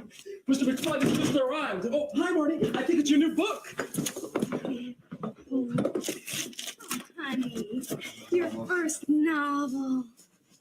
Like I've always told you, you put your mind to it, you can accomplish anything. Oh, Just want to point this out. Anybody else get bothered by the fact that the man on the back of the cover of the book looks nothing like him? I'm like, I remember looking at him, I'm like, is that even Crispin Glover? Because it doesn't look like him at all. And that's what, and that actually is quite interesting. Remember I said a moment ago, Back to the Future becomes the opening of a serious conversation that doesn't really come to full fruition until like the SAG strikes over CGI and using people's image and likeness. Marty, here's your keys. You're all waxed up, ready for tonight. keys.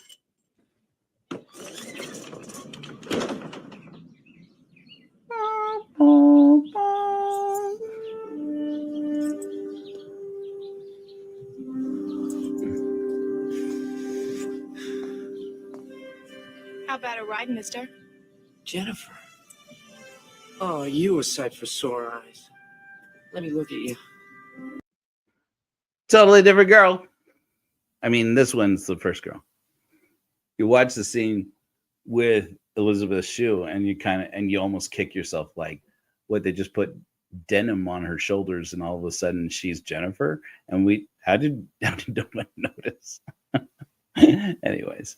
But then she's Elizabeth Shue and she's adorable and nobody cares. Nobody thinks about it. Anyway, so the story, again, George McFly gets confidence. That's how he becomes a novelist. But by the time he becomes a novelist and publishes his first book, remember, they just said, your first novel. So he hasn't gotten rich becoming Stephen King. He's just generally in life, at that, from the moment he knocks Biff out in that parking lot, he now makes good choices because he has confidence in himself and he believes in himself. But it still takes him the rest of his life to publish his science fiction stories and become, the guy who's not afraid of having his art criticized by other people, supposedly. Basically, the idea is supposed to be that the pull yourself up by the bull's horns, pull yourself up by the bootstraps mentality will raise you up in life and drive you only to better and better decisions, and you will reap the benefit. It will show up in the kind of girl you marry, how many kids you have, whether or not they make money, whether or not, and what kind of house you have, what kind of car you drive, and how you dominate to show other people who were your bullies in high school that you are better than them and they should be looking to you. And then it will flip the whole dynamic and you will become peak American. And Crispin Glover's not wrong. That's pretty propagandish, right? And it's dangerous to think about in terms of understanding your life philosophy. Remember a couple of weeks back, was this 2 weeks back? Well, yeah, I did the story about the shape of your story, drawing the shape of your story. Okay. You can't go back into the past. Like you can't get into the DeLorean and go back into the past. You can't change what happened to you, even though you may want to. I've shared a little bit from my personal life before that there was a moment in time for me when I was processing through being bullied as a kid, as a teenager, and where it kept coming back to my mind, or I would have recurring nightmares about being bullied as a teenager. And there was this guy, his name was Armando, I think.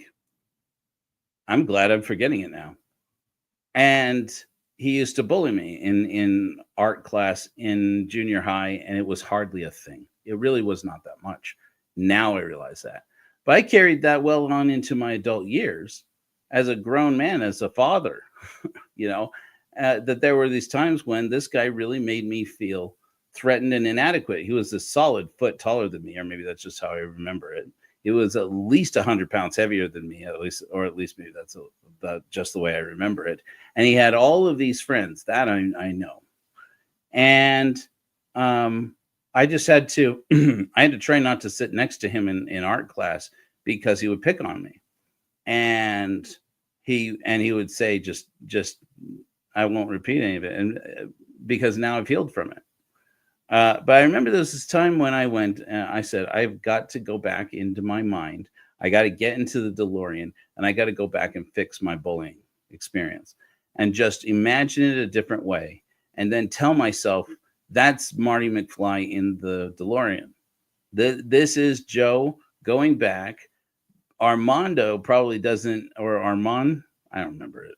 Armando, he doesn't even remember this, I'm sure. I wouldn't know.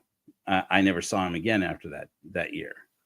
But it stuck with me for 20, 30 years until one day I said, I'm going to go back. I'm going to construct a version of the story that makes me feel. Yeah, I like that, Harold. Yeah, basically. Where I'm going to go back, I'm going to reconstruct this memory as a fantasy. And then when I think about it, I'm going to remember it as the fantasy. And I'm just going, and as far as anybody's concerned, like that thing that happened in the past, it doesn't exist out in space-time now. As far as I'm concerned, the memory and the fantasy are the same. That's the same mechanism. I'm just going to go back. I'm going to replace it. And that's going to become my truth. And I would go and I sat down, I went out, I went driving in my car one morning when I didn't have meetings. And I went out and I parked here at the base of Cascade Mountain. And I closed my eyes and I directed a movie. I got into I didn't actually get into the DeLorean, but symbolically I got into the DeLorean and went back. Grown-up Joe, 40-year-old Joe, and this guy who I think 16, maybe 15 or 16.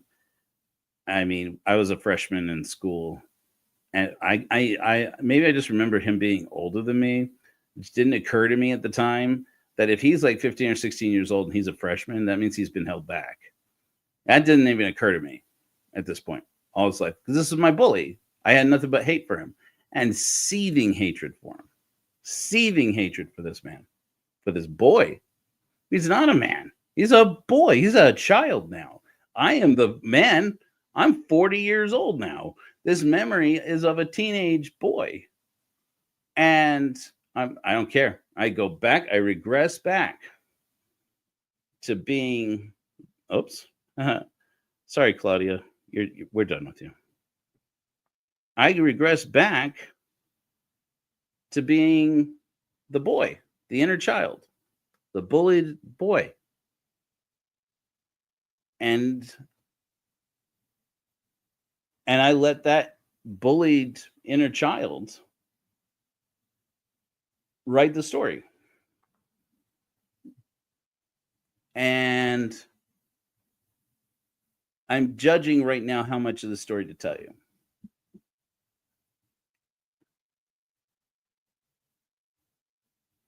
We can all get really cool about a lot of things really fast, right? This is all imaginary. It didn't really happen. And it was a hurt child in my psyche. And I was trying to work some shit out since discovering that I could move on from my childhood trauma. I didn't have to carry it the rest of my life. This is a little more embarrassing than I thought it would be.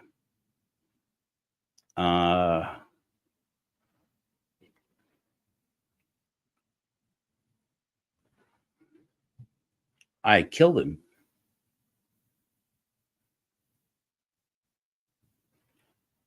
I'm a 40-year-old man in the fantasy, or I just let a frightened 13, 14-year-old boy have the reins of the confidence of a grown man who has children, who has a spouse, who has a career, and say, okay, take all of this. Take all of what it is to be a man, to be a grown man. It's yours now. You are the George McFly who knocks out Biff. Get it. Go get it. What are you going to do? I won't give you the sordid details because that's not helping you or me. It was gruesome and it was satisfying for one brief moment. And as I let this kind of play out in my mind.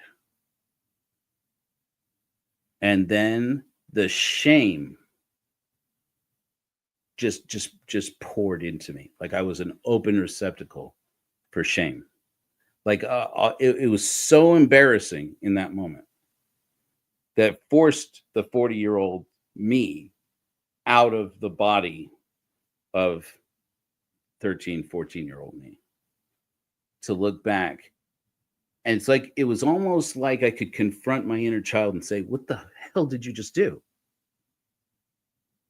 You don't know this kid's story. You don't know what his life, his home life is like. You don't know what brought him to where he is. Joey, what are you doing? You can't just kill a person because he is like, and suddenly I was the parent again. I was the parent to this inner child. And I couldn't believe how my whole mind and body were just flooded with compassion for my bully. To think nothing about this boy's life was going right. And now I could see it. I could see it in the way he had to impress his friends. It wasn't about hurting my feelings or making me feel stupid or making me feel small and weak. It was about showing his friends that he was big and strong. And the only people who have to do that all the time are the people who were made to feel small and weak. And then to look at it and see that from the outcome of being bullied by Armando, I started to exercise more. I started to eat more and get bigger. I started to talk with more aggressiveness. I started to use more swears. I started to show off how big a man I was to other people so that they would understand, you can't mess with me. I'm not going to just sit back and be bullied. And this overwhelming aggression inside of me that was the reaction to this bullying, it shaped more or less all of my life, and it shaped me in a real way. And in a lot of ways, I did experience a lot of improvement in my life. I found out that if you have more confidence and if you project an element of danger into the world, suddenly girls who didn't notice that I existed, or at least that I didn't think that they realized I existed, suddenly took notice of me, and it was and made it, made an effort to make me aware of it. I would say it that way. All of a sudden, people in my career, in my education, in my ambitions to become a filmmaker, all of a sudden, when I showed, listen, I am dangerous. You don't fuck with me. All of a sudden, people did have a little extra level of respect for me. And for my whole life, that became what it meant to be a man. To be a man was to be dangerous. At least a little bit. Be friendly, be funny. Definitely the thing that more shaped my understanding of what it meant to be a man was to be funny. If you could be funny, if you could make people laugh and put people at ease, doors open up for you. That definitely was true. But also to single out the bully in the room, find somebody who is trying to keep you down or trying to make you look stupid or weak, and to find opportunities to stop and confront that person and say, we have fun, don't we? Yeah, here at the whatever, at church or at work or at whatever. We have a good time, don't we? Yeah, I just wanted to have a little quick conversation with you to make you aware. I'm not the guy you fuck with.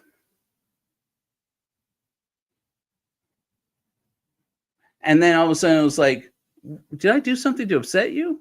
I was like, well, you're trying to show me off as weak, right? I'm not the guy you fuck with. I'm not threatening you. I'm just letting you know. If you've got it in your head that I'm the guy you fuck with, you got another thing coming. I'll put up with a lot, but it's coming back around to you. And if I could make it understood, I'm not going to be pushed around. People back down, and people gave me their respect. And so it's very hard to say then that toxic masculinity is this idea that you project into the world that you are a guy who can get angry quickly, and when he gets angry, he can get violent fast.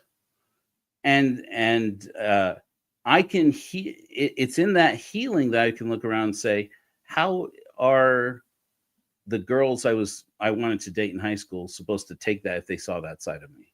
How are they supposed to take it? And not how did they take it? How are they supposed to take it? How is the woman that I would marry supposed to see that? How are the children that I was going to have supposed to feel? If I could write the shape of my story and the story of being a father with teaching my children, you got to be a little bit dangerous, or teaching them when it comes to me, when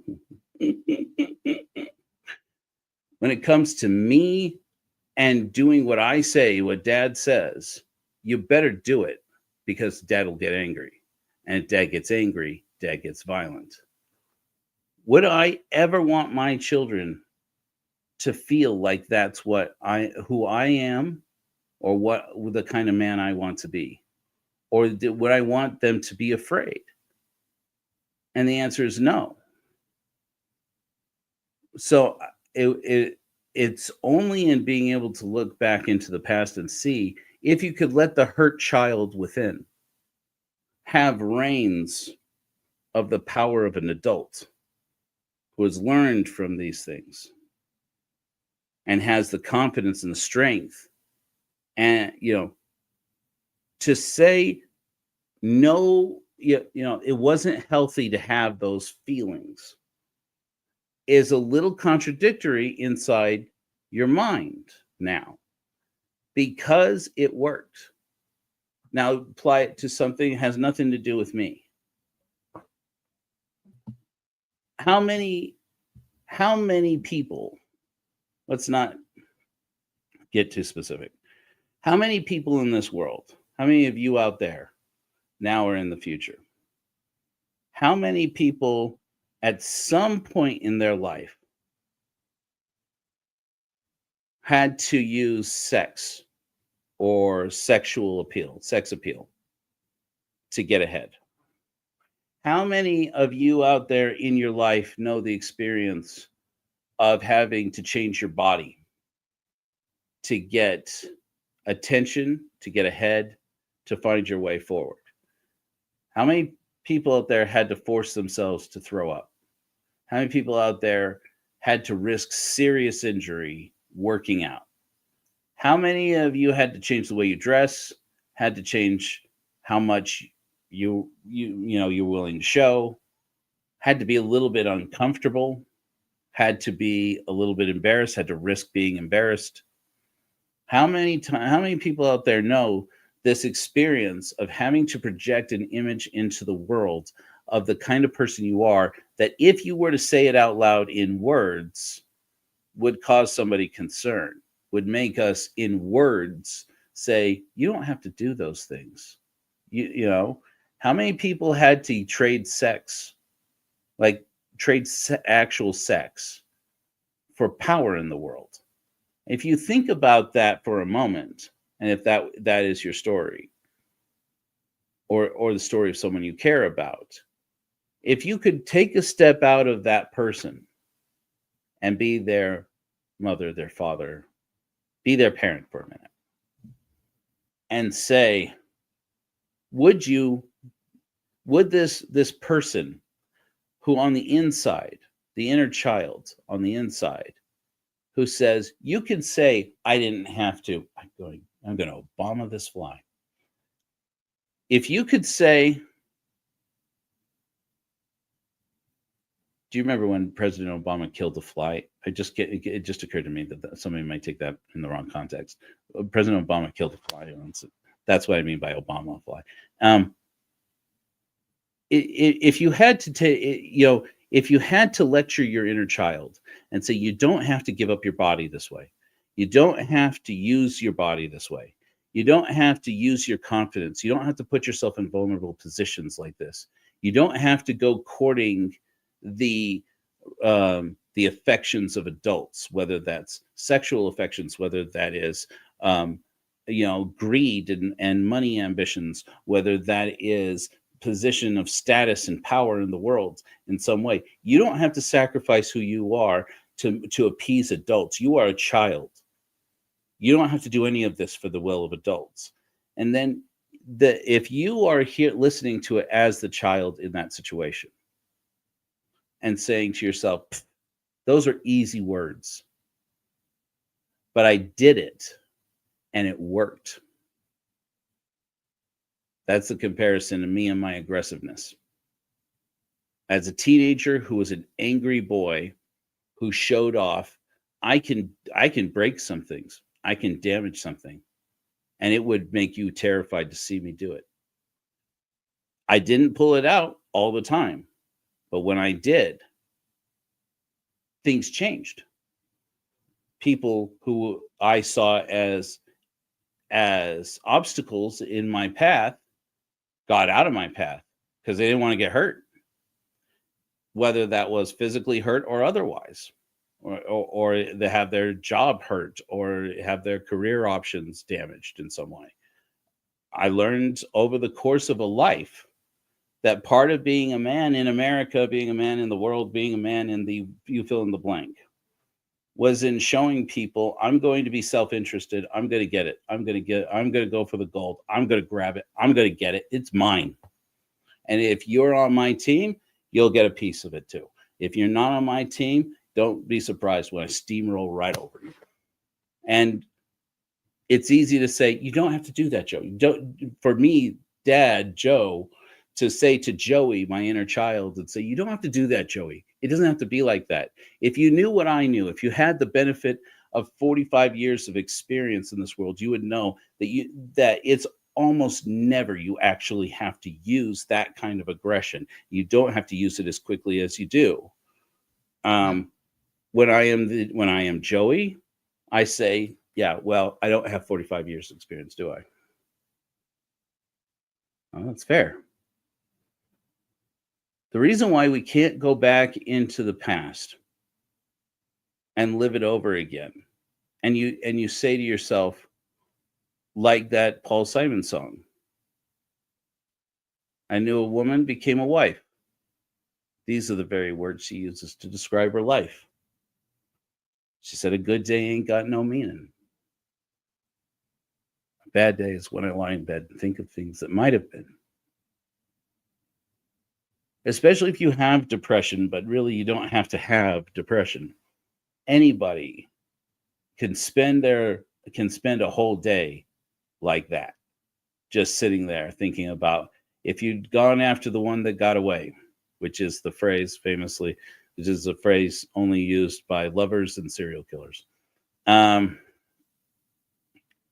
If you had switched majors, if you had applied to that other college, if you had waited to have children or had children younger, tried to have children younger, had tried to have children with that other person, not had children with that person, if you had gone for that job, if I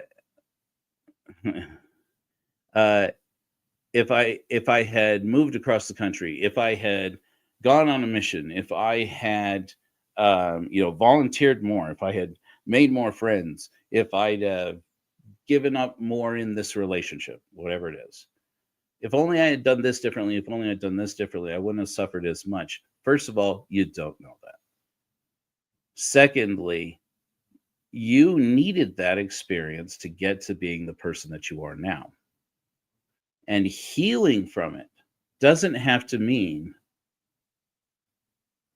deciding that you are a bad person because you did a thing that you in the moment as an inexperienced child felt you had to do, and then saw an immediate payoff. It's easy to say you don't have to show your body. You don't have to show off your features of your body in this way to get other people's respect. Unless you've been the person who did that and immediately had other people's respect, or what seemed like respect, or at least, their lust or their attention. And you can say, well, attention is not the same as respect. Damn it.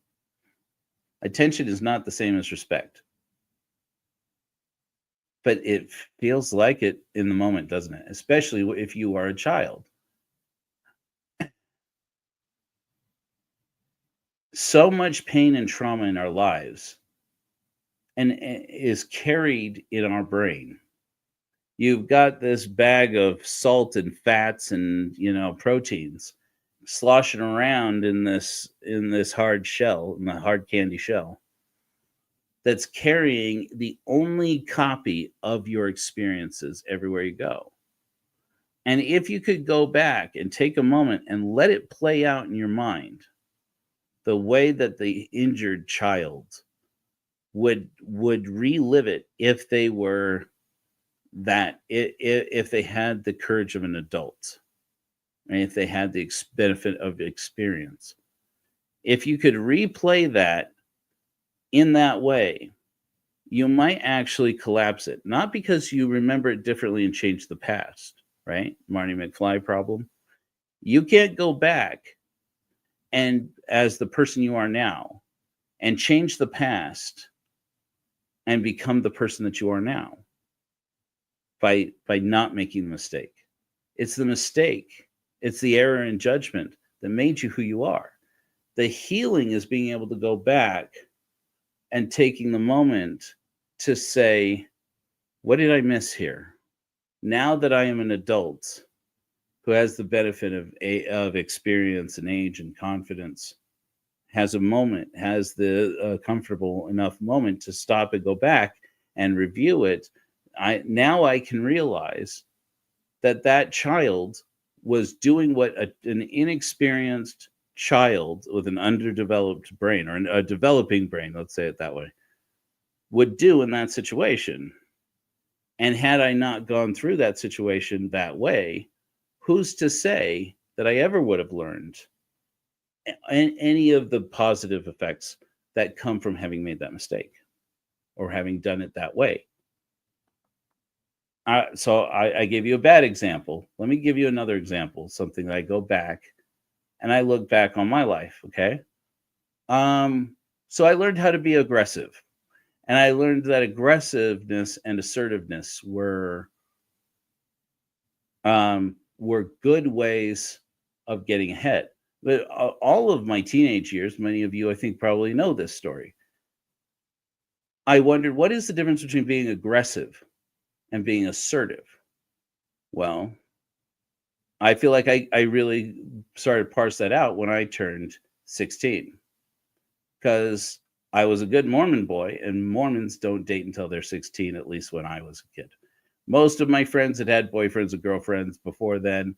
I stayed true to it, not because I thought, I was a good little Mormon boy. Many of you know I became a Peter Priesthood Mormon. That is to say, I had my whole salvation experience when I was 14 and everything. But really it was more about girls scared me to death. Girls absolutely terrified me. I was like, I wanted my own Claudia Wells. I wanted my own Jennifer. Hell yeah, I did. No,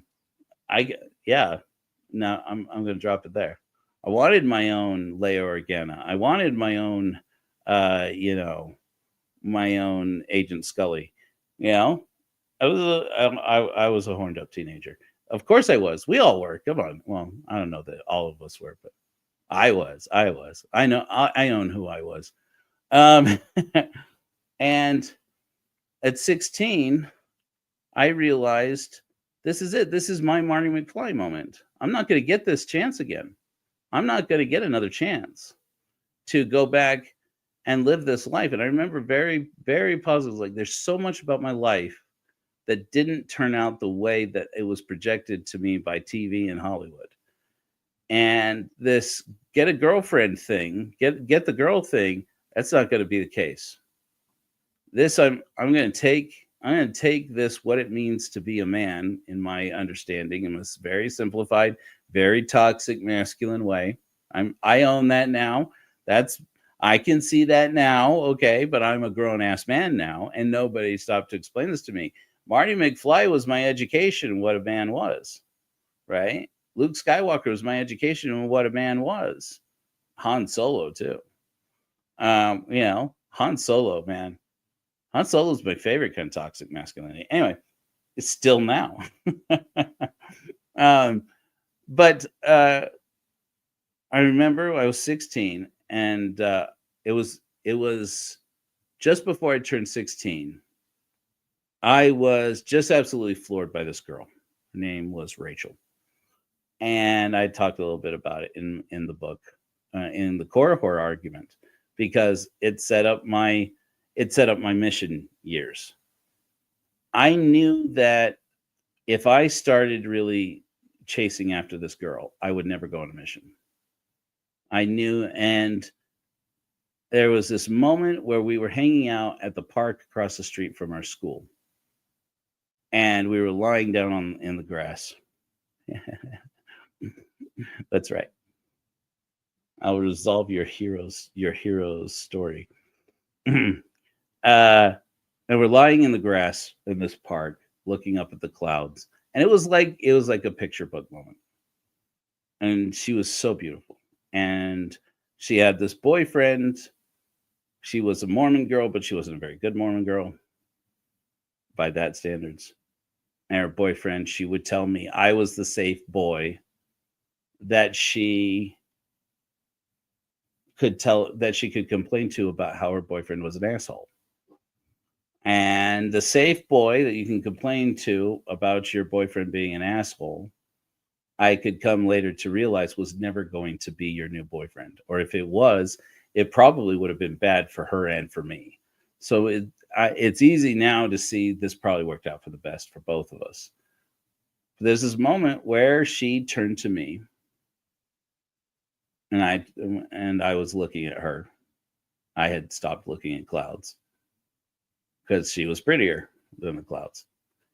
And I remember this, all those alarms in my brain going off at the same time and said, Joe,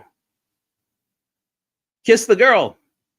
And I thought, yeah, why shouldn't I? She has a boyfriend. Fuck that guy. I don't care. It ruined our friendship. I don't want to be her friend. I want to be her boyfriend. I want this is my Jennifer right here. Rachel's my Jennifer. Why not? Why shouldn't I? I mean, I think she'd be into it. It's only one way to find out. And I didn't. I chickened out. Oh, we better get to class. And I thought about that for years and years. And for years, from there until I turned 19, and I became a missionary. And it felt like forever. And I became a missionary for the Mormon Church. I went to Peru, and I would think about that moment over and over again. Why didn't I kiss Rachel? Why didn't I just do it when I had the chance? Maybe she would have dumped her boyfriend. Maybe I could have encouraged her. Maybe she'd have been my girlfriend. I talk about this in Core Horror Argument. I said about how I had fashioned this fantasy in my head that I didn't go on a mission. I went to film school instead.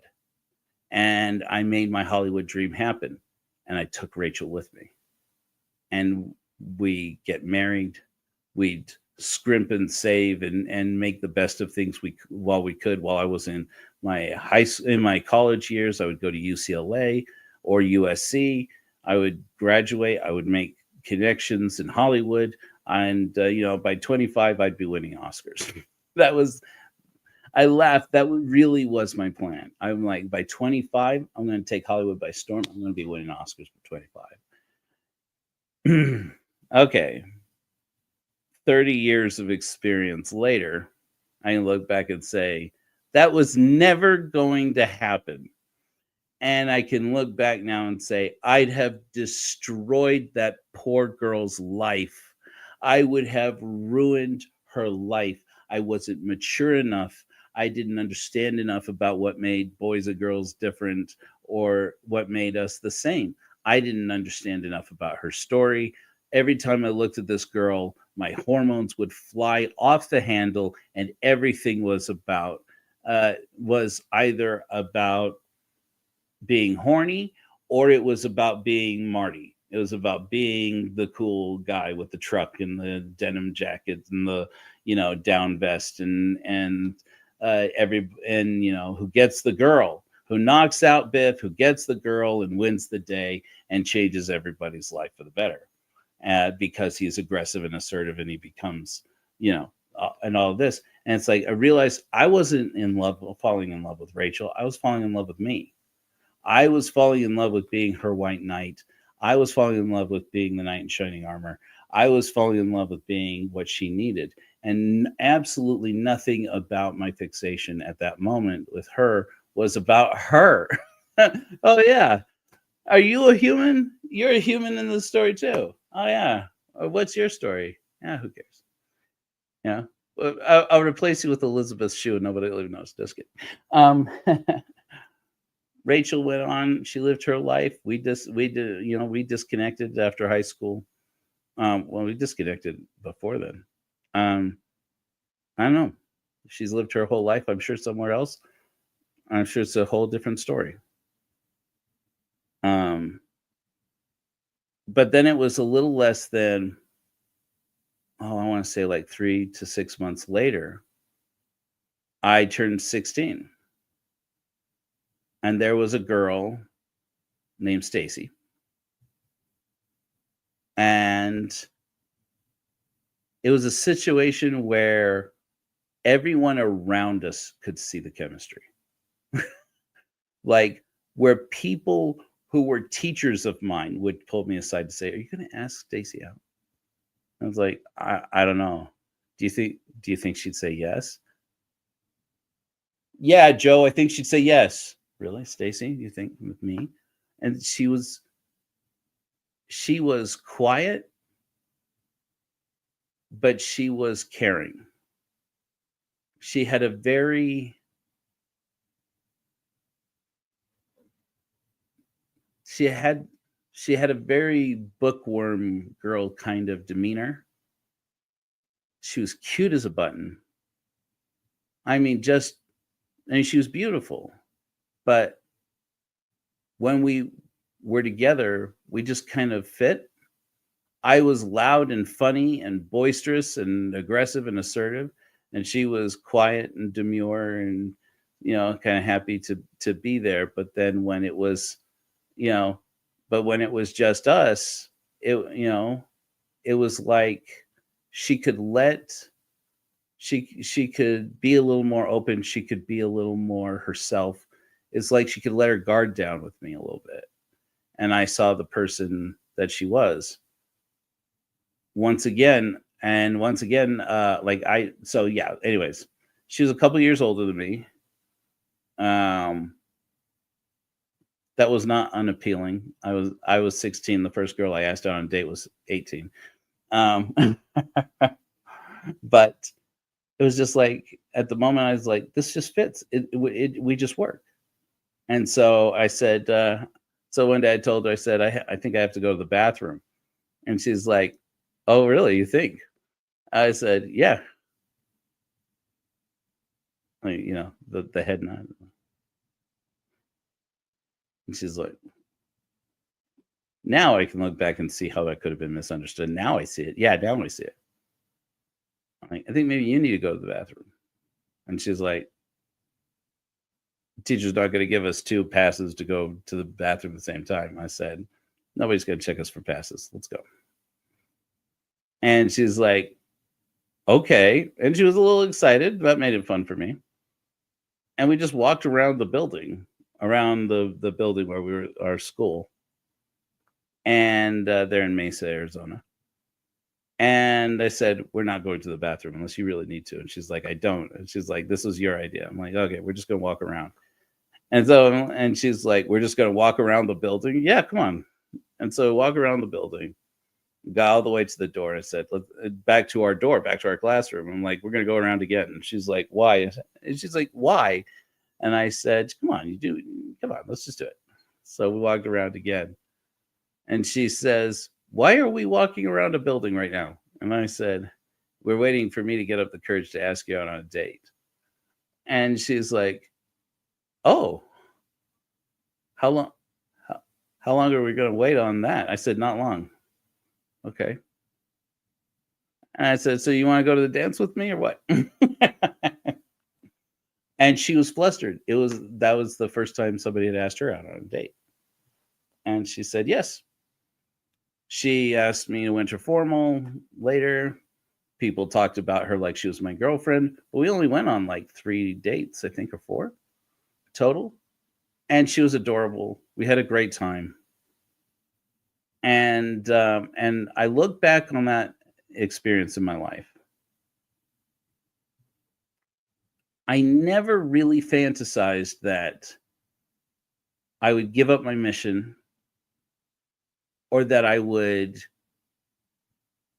give up my life as it was shaping up and chase my Hollywood dream with Stacy. We were 2 kids who really liked each other, wanted to go out on dates, wanted to go have a good time. We went out, we had a good time, and it was fun. And nothing else happened but this. We were 2 friends who went out on dates sometimes. And, she had other romantic pursuits. I had other romantic pursuits. And we went our separate ways in life. I went on my mission. She went on, I know she went on and got married at some point and had a family.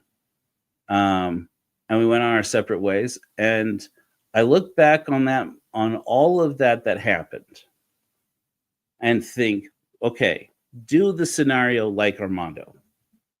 Not like Armando. like I do with heal from any and all of the trauma involved in this situation with Stacy or with Rachel. Remember, I told you that I ran that whole scenario in my mind. That time I was running it forward in time instead of backward in time. Hey, AT, almost called you by another name. They run that whole show again with me and Stacy, and asking her out on that date. Don't wait until you've gone around the building twice to ask her out, Joe. Ask her out like right away. Don't tell her you have to go to the bathroom.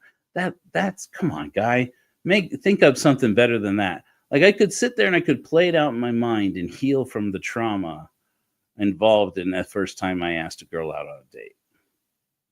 And the real truth of the matter is, as I look back on it, every time I would think, what trauma? It was silly.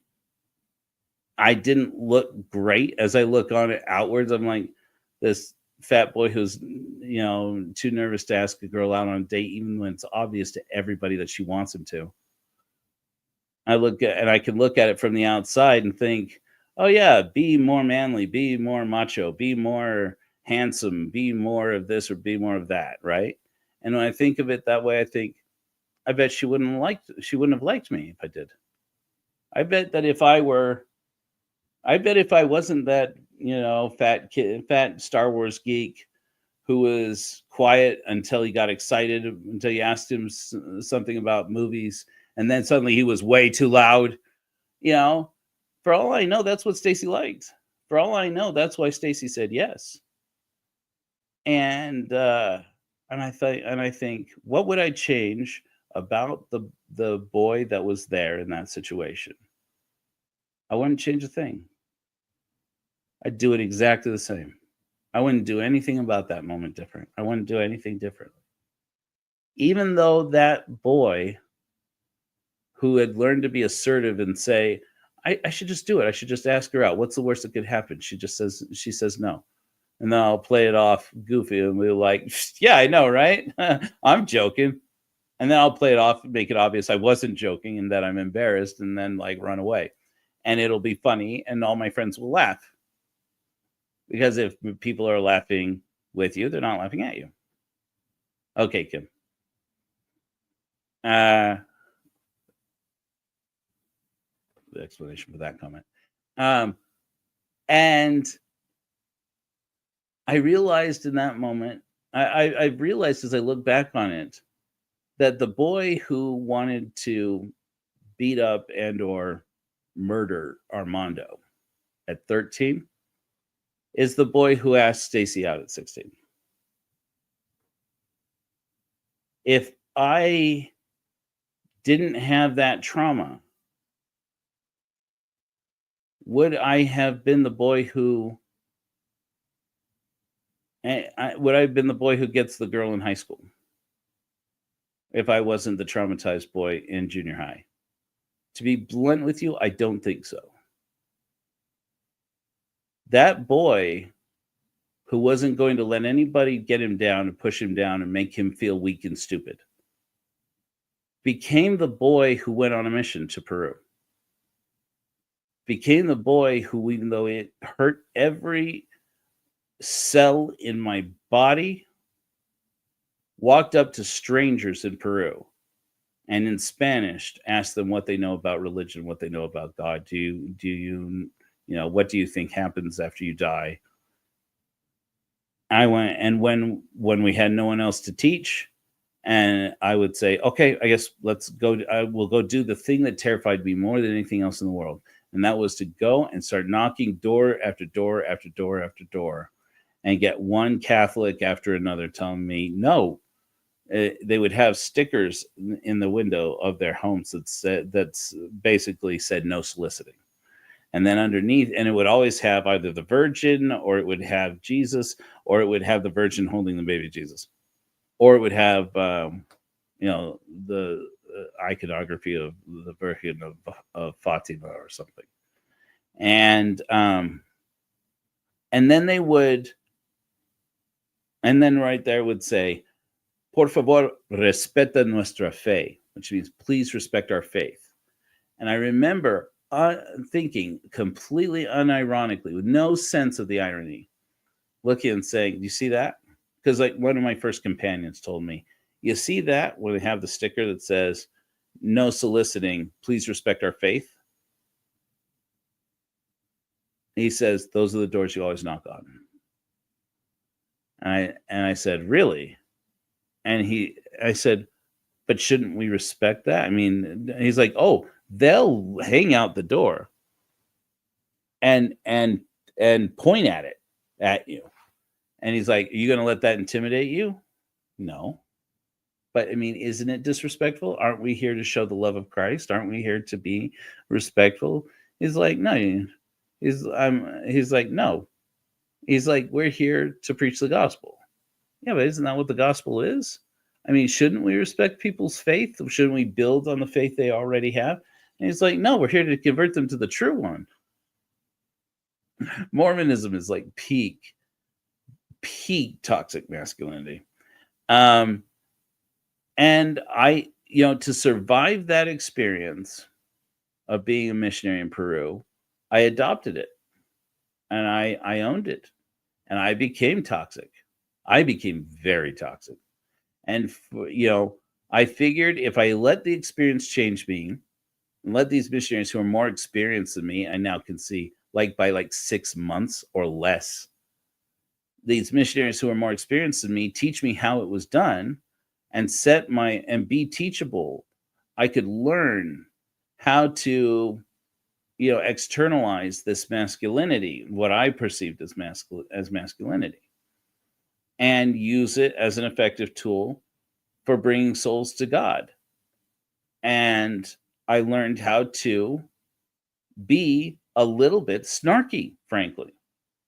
When fast forward within a year, when people would hang out the door of their house and point to that sticker that said, no soliciting, please respect our faith.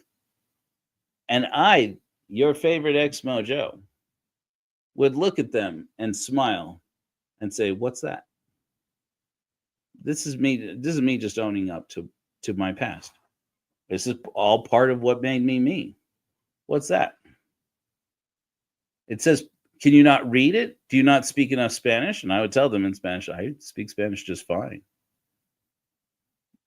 Do you want me to tell you what I see there? I told this to people older than me.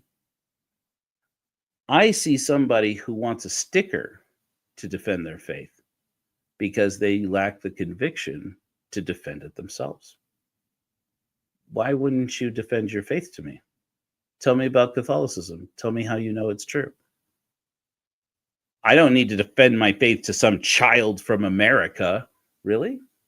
Is it that you don't want to or that you can't? Wham! Slam a door right in my face. I did that toxic shit. I regret it. If I could go back and redo all of that, I would do all of that differently. That's 2 years. I'd do all of it differently if I could go back. First of all, I'd made it maybe a few weeks, and then I would have gone out and I would have tried more Peruvian food. I would have snuck out. I would have tried more Peruvian food. I'd have gone to see Machu Picchu, which spent 2 years in Peru and never saw Machu Picchu, never saw the lines of Nazca. I never saw the beach, not once. I did spend some time in the Amazon, and I saw a lot there. I was desperately trying to be a good boy, be a good missionary, have that positive, good experience. And it wasn't until the last months of my mission that I came to realize that as I adopted the Mormon missionary mentality of the culture that I was surrounded with there, which was steeped in toxic masculinity. American, Colombian, Peruvian, Bolivian, toxic masculinity, and trust me, toxic masculinity, machismo runs thick in all those cultures. And we were boys. We were children. We were immature boys who thought we were out there preaching for God and saving the world, and that they all needed us to, that our families had sent us here because the world needed us to save it. And the world needed saving. And what did we do? I can't tell you, because we couldn't teach women as men. You know, the sister missionaries could teach them, but we couldn't by themselves unless there was a man present, which is, when you look back on it, is both good and bad. Like, even then, at the moment, I'm like, what do they think is going to happen? What do they think is not going to happen if a man is present, if another man is present there? Now she's in a room with 3 adult men. What happens then? Anyway, if a man was present, we could teach them. So my second companion, I call Elder Green. That's not his name. His name was Frankham. And we would go and we would knock on doors. And if a woman answered the door, he would peek around them and say, "Está el señor de la casa?" Which means, is the man of the house in? And if they said anything but yes, he'd say, "Okay, bye." And he would just keep going. And he was not the first one. He was just the first companion I had who acted that way. And he wasn't the last. And this became the way we treated women. And I am embarrassed and proud at the same time. 2 very conflicting feelings. To say I did it, but I was never happy with it. I was ashamed of it every time I did it. Is the man of the house in? No? Okay, bye. And before they could slam the door on us, we slammed it on them. Yeah, don't bother. Bam. We're here to get priesthood holders. And we would say it that way. We're here to get priesthood holders and tithing payers. And that's not who just came to the door. That's the way we would talk about it. That's the way we talked about women.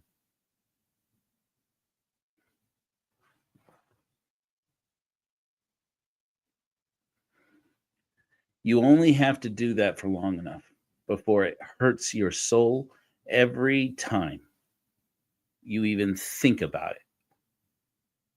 I've been home from that mission for 24 years. I'm still humiliated that I did that.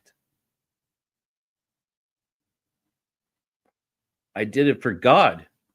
I did it for Jesus. I did it for fucking Joseph Smith. It's embarrassing. And every time I think about it these days, I think I was a child. I was 19 years old. I was 20 years old. Technically, I was an adult. I couldn't buy a beer, but I could volunteer to go in an army at that time. And at the time, and I realized looking back, there was this scared boy who didn't want to get picked on. And because I didn't want to get picked on, I would tell jokes. I would make people laugh, because if they laugh with you, they're not laughing at you. I would be assertive, because if you have confidence and you show other people that you have confidence, they open doors for you. Literally, in the case of being a missionary in Peru, and it literally did open doors for me, and people were impressed with me. If I could talk in front of a large group of people, then people gave me their respect. I actually learned a lot of useful skills. But then in the midst of all that, I cannot even imagine, I cannot fathom how many women in Peru know my face as one of those asshole Americans who showed up at her door, said, and we're not just talking about like girls our age. I'm talking about women, grown women, mothers and grandmothers in some cases, professionals in many cases, women who remember my face and think, oh, those asshole Americans that just come by knocking the door and insult you to your face, insult your faith and that which is most important to you. And then as soon as they find out you're not a man and that there isn't a man who lives in this house, you mean nothing to them, and they treat you so rudely. How could they do that? How could they see right through me and not even think of me as a person?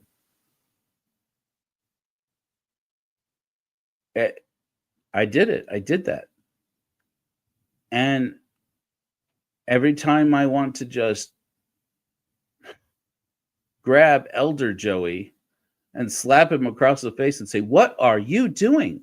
Speak up. You don't have to do this. Speak up for yourself. Say, I'm not doing that. I'm not going to do that. That's against my values. That hurts me. I think, no, I can't change that.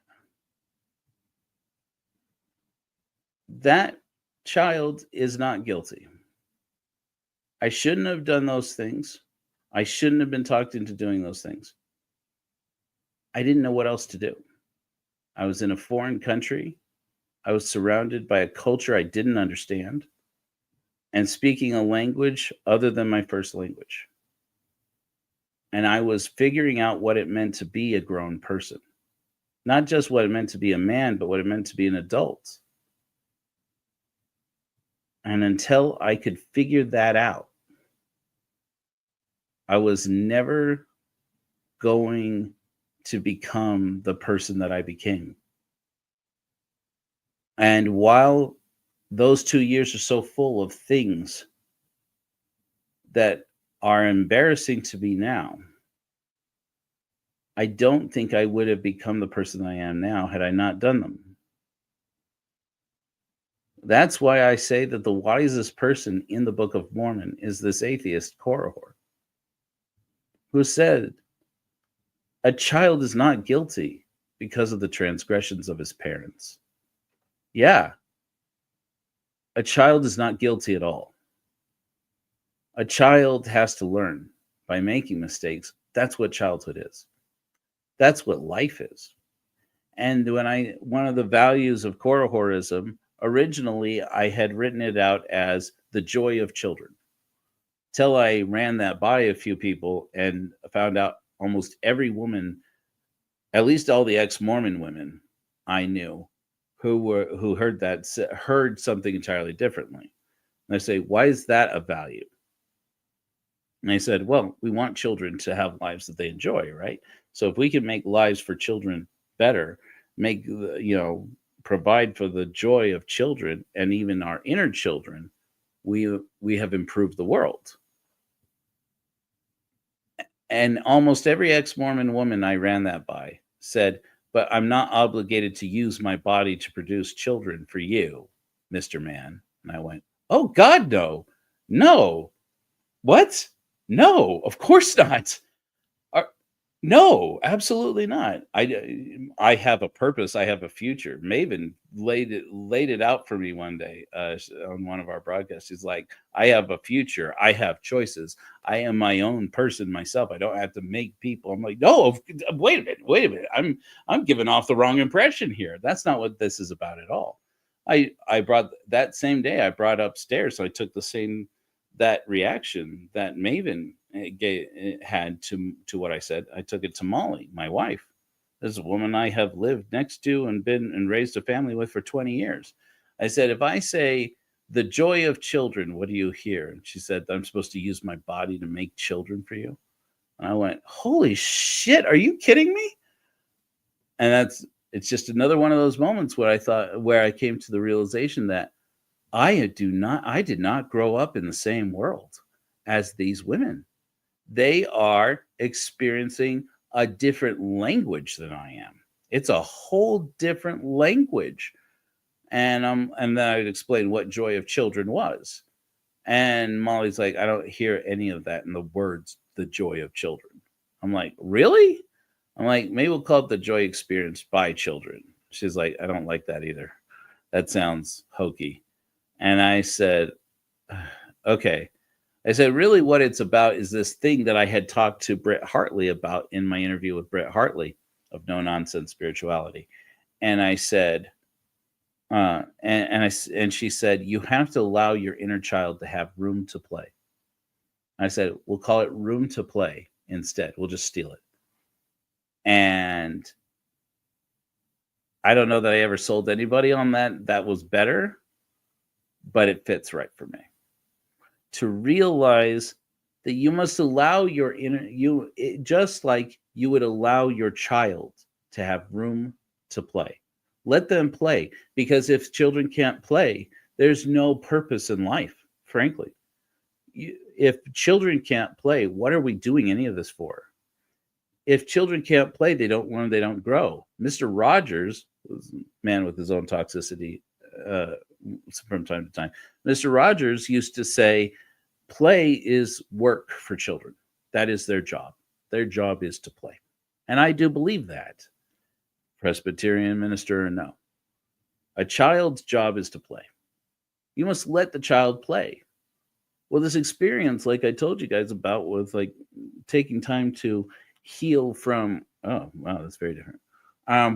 Taking time to learn to heal from being bullied made me aware, and even taking time to heal from my mission and that experience of being degrading towards women, or of being, frankly, I had to internalize a little bit of racism about Peruvians.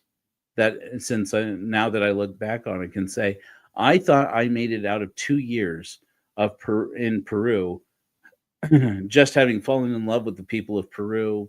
Same old trope that every tired old missionary says, oh, I just learned to love those people. I thought I had, and come to look back on it and realize, no, I didn't come out unscathed from all of this pro-American Christian nationalist bullshit agenda, where we had to convert all of these brown people to our religion because they were waiting for us. I realized I didn't come out of that without some internalized racism as a Mexican American. I didn't know at that time that my family, my Mexican American heritage, my mother's family has family in Peru. I didn't know that. And these people are my people. I thought they were my people because they were Lamanites. They're not Lamanites. They're Maestas. There are no Lamanites. We can sit here. You can sit here and beat yourself up about what you could have done differently. But I can now see, I can come back to realizing, if I hadn't experienced what I experienced, I wouldn't be who I am now, which isn't perfect. But at least I'm learning from it and growing and becoming a better person. And that's going to take healing. But that healing doesn't come it doesn't come if you can't sit back and say to that inner child that's developing inside of your consciousness, and say, I get that you are just a child and that you are inexperienced. You didn't know better. Okay. Now that I am the adult in the room, up here, you are the only adult in the room. Now that I am the adult in the room, I'm going to patiently and lovingly explain to you, myself, from years ago, that was the wrong choice. Those feelings are natural, but that's not the way we're going to handle this. You don't know that person's story. You don't know what happens. You don't have the emotional intelligence and awareness to do that. But I'm going to have to be able to do that in a gentle and kind way, to say to Joey inside of my consciousness, and say, that's because you are a child, Joey. I know better because I have experiences, that the experiences you're going to have. And because I'm an adult. And because I know what it is to love people. And I know what it is to be betrayed by people. I like that, Kim. And so we have to be able to look to ourselves and have compassion for our inner children, not just for our actual children or for the children in our society. We want to make a better world that they will inherit, but we also have to make a better world inside of our internal landscape, inside of ourselves, our own consciousness, to give a little bit of peace to ourselves. Because if you can't do that, then you just might lie in bed and think of things that might have been. And you can waste away like that. You can spend the rest of your life just deteriorating, falling further and further away from the life that would make you feel like it was worth living. And I learned that the hard way. I think we all learned that the hard way. And there's no safety net here. There's nobody safeguarding to say, don't worry, I won't let you fall too hard. Don't worry, I won't let you fall to the point where you just want to give up on life. There's no one there. It's up here. You are the only adult in the room. And so we have to be able to reparent. We have to be able to be the parent to our inner child, not because our parents failed. Surely they did. We all fail our children. All of parents fail their children. It's not because our parents failed. It's because, frankly, nobody knows the child that you were like you. You as a child, you never showed anybody all of the sides of the personality that you are, and you never will. The only person who knows the child inside is you. You are the only one who knows your inner child. And you're on this journey, the only adult in the room.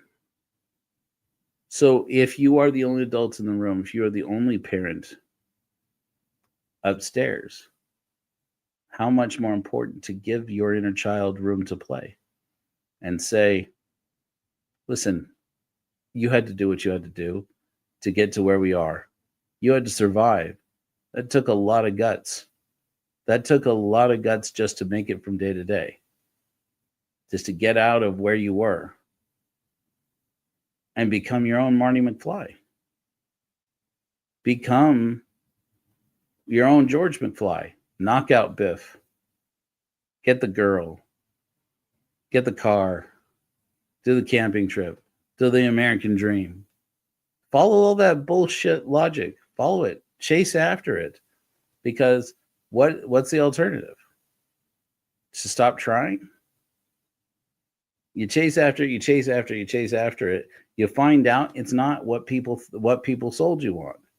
And tell you, it's heartbreaking to break up with the American dream. It was heartbreaking to give. Thanks, Kim. It's heartbreaking to give up on the knight in shining armor. I think I've told this story before. A very dear, close friend to me even these days. When I came home from my mission, one of my good friends, we were never really intimate, more intimate than just friends, was a girl in high school who was always dating other guys, never had any interest in me. I was chasing Rachel and Stacy and Carrie Ann. I was chasing a few women. I was chasing a few young women at the time. And she wasn't one of them. She was a friend. And when I went on my mission, she got married not long after that. And her marriage was not good. Very toxic. It was a mistake. And then when I got home from my mission, the same time that I got home from my mission, she finalized her divorce. And it made perfect sense. Everything had lined up. I didn't wind up marrying Rachel or Carrie Ann or Stacy because I was going to marry this girl. Everything about it. We talked about it all the time. This isn't a big surprise. We started hanging out all the time. We started going out all the time. And the more that we hung out, the more that she would describe to me what future she saw for herself and the kind of man she wanted to end up with. And the more I realized she's not describing me. But here we were I was a returned missionary, which in Mormonism, if you didn't grow up in Mormonism, was a big deal. And, you know, and she had made this mistake in marrying the wrong guy. And now she was getting divorced right at the right time. And we were friends. We were both good looking because I'd spent 2 years eating next to nothing and hiking all over the Andes and the Amazon. And, you know, and we were both young, ambitious, looking to the future. And I thought, yeah, that's it. This is it. We're in love. This is the thing. We're definitely made for each other. The story fits so well. And it wasn't until years later that I realized I was doing the Rachel thing again. I wasn't in love with her, though I love her dearly as a person and as a friend to this day. And we've stayed close. I wasn't falling in love with her. I was falling in love with me. I was falling in love with being Marty. And more than that, I was the knight in shining armor. And I loved it. I freaking loved it. I'm like, this is it. I'm this girl's hero. And when I would talk to her about it, she was grossed out. I'm like, oh, don't be like that. Come on. You know it's true. I am. I'm your white knight. I'm your knight in shining armor. And every time we talk about it, she'd get scared. And, you know, and I would back off because I'm like, wow, she did just come out of a bad marriage. She got married. And then when she talks about the kind of man she really wants to be married to, it doesn't sound anything like me. It's like, okay, well. And then one day I realized I need to let go of this. I need to let go of this. I thought, let go of her? Not really. I need to let go of this obsession with being somebody's white knight. I need to stop thinking about being Marty. I need to start being myself and find somebody whose self is the hero of their story and let them be the hero of their story and stop trying to be the boy who comes in and fixes somebody else's broken life or becomes, you know, Prince Charming. I need to let that go. Or it's going to break me and it's going to hurt her in the process. I came to realize I was talking to her one day and we were having a late night conversation. And I said, let me ask you something, okay? Because I don't understand why this isn't working out. I said, listen, you talk about it like I'm the last person in the world you would want to end up with. And she's like, you kind of are. And I'm like, how? We are good friends, aren't we? Yeah, we are good friends, she said. And I love that. And I wouldn't want that to go away. And I'm like, okay, great, fine, sure, same. I said, but do you not realize that I would put you up on a pedestal every day? Do you not realize that every day I would treat you like you walk on water? Do you not realize that every day of your life you would be the most important person in the world to me? And she said, ew.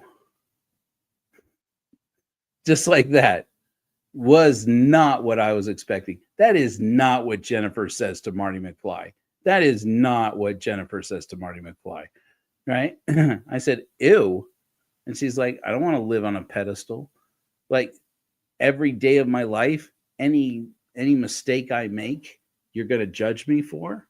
It's not what I said. And she's like, it feels that way. I said, well, this is me being the best version of myself. So if that's not good enough, and she's like, that's not good enough. Maybe you'll find the girl who wants that, Joe, but it's just not me. And it never was. And she's like, you're more in love with this version of you, this knight in shining armor, than you are with me.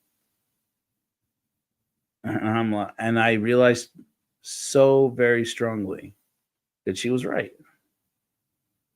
I wasn't in love with her at all. I was in love with the story. It was a good movie. That was what I was in love with. This was a great movie, man. It's a great movie where I was the hero. And it was then as a 21-year-old boy that I realized I I think of myself as being this caring, lovable, loving Marty McFly. What I am is I'm an asshole. I'm a self-obsessed asshole. And I said, who really doesn't know anything about women, maybe I should take some time to learn how to have a normal relationship with a woman. And nothing about my Mormon experience was going to prepare me for that. I was never going to become good at that as a Mormon boy because I couldn't have sex. I hate to say it that way, and every ex-Mormon knows what I'm talking about. Every ex-evangelical, you all know that what I'm talking about here.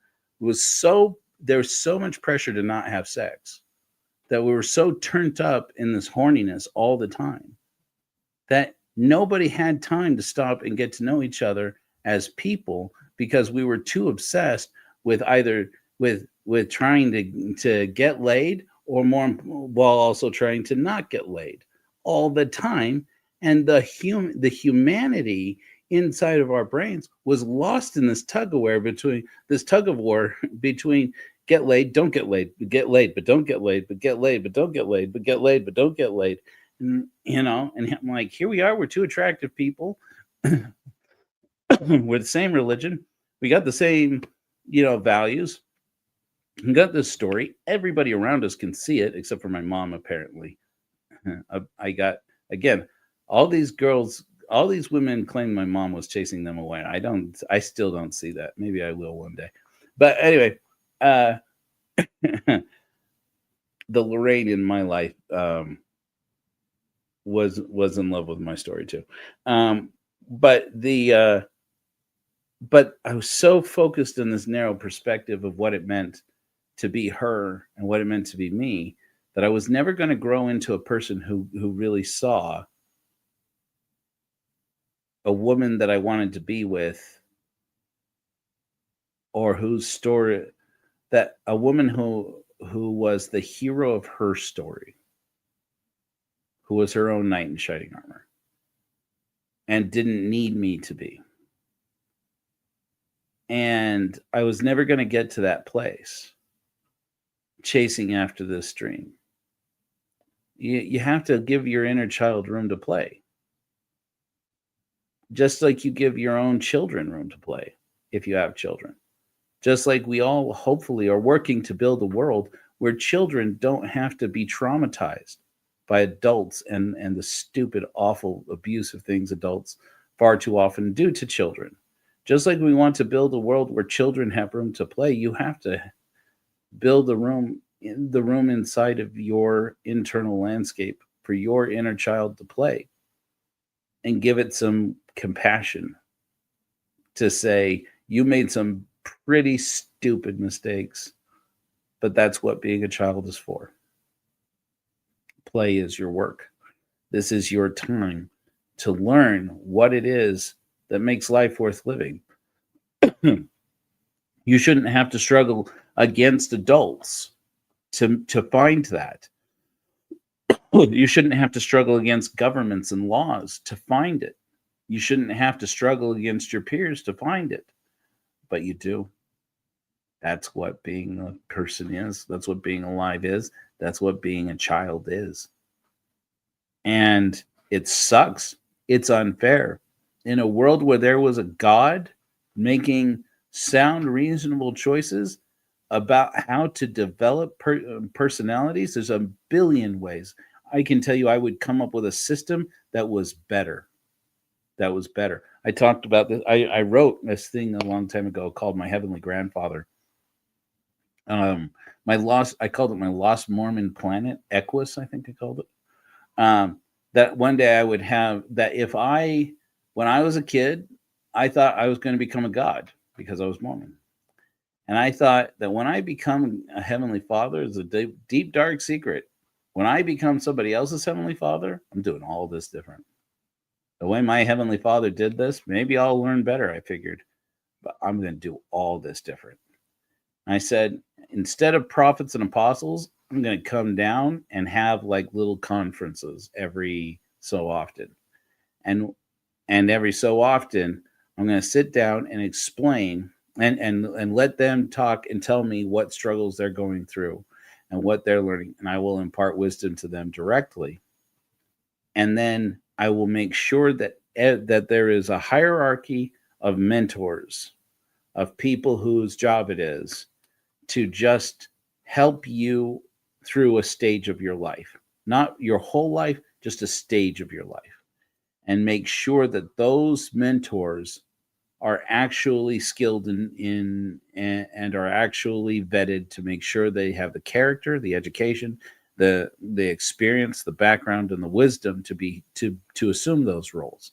And then as you get mentored, you can aspire into mentorship in those different phases in life. Basically, it was like role models, basically. And I said that's the whole thing. It wouldn't be that you have to learn this from your parents, or you have to learn this from school, or you have to learn this from your government, or you have to learn this from, it would be you learn from each other all the time and from your own experiences and from other people's experiences. And then we just have to organize it to make sure that all these children, as they develop into adults, get moments, frequent moments in life where, similar to like a high school counselor kind of thing, maybe but like even better than that, maybe like a college advisor, maybe that's better, almost like a therapist. Somebody takes you aside every so often to just say, let's talk about how you're developing and how things are going. Let's talk about your mistakes. Let's talk about these things.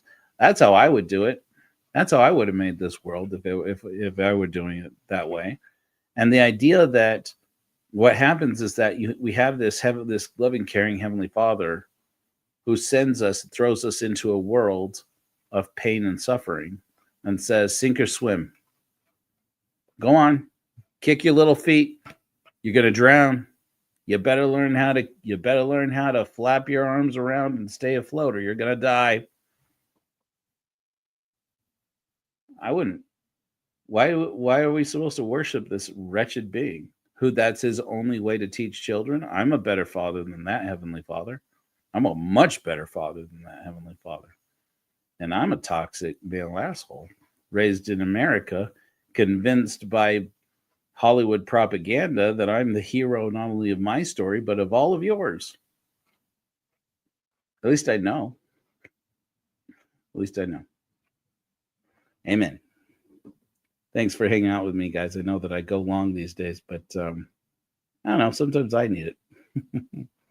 Anyways, speaking of toxic Reaganism, you know how much money we need?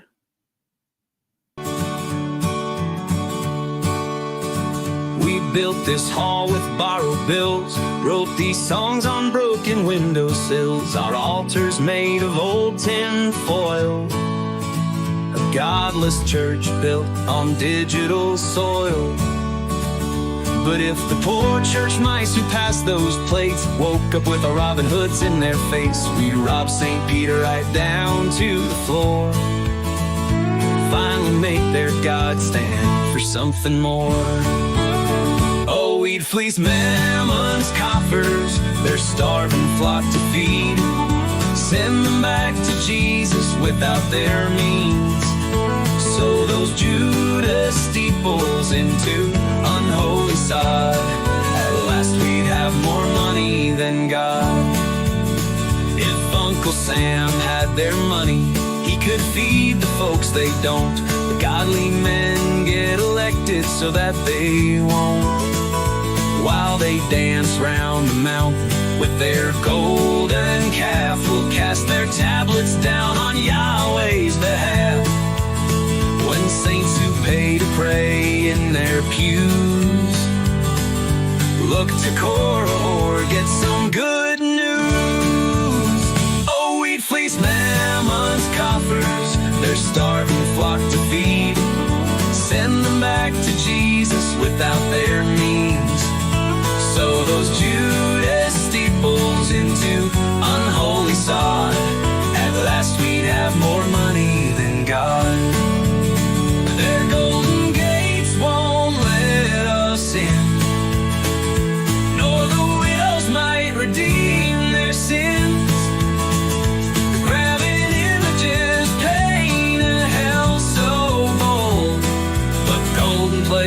can indulge their souls. With their 30 pieces of silver will escape their hell if they try.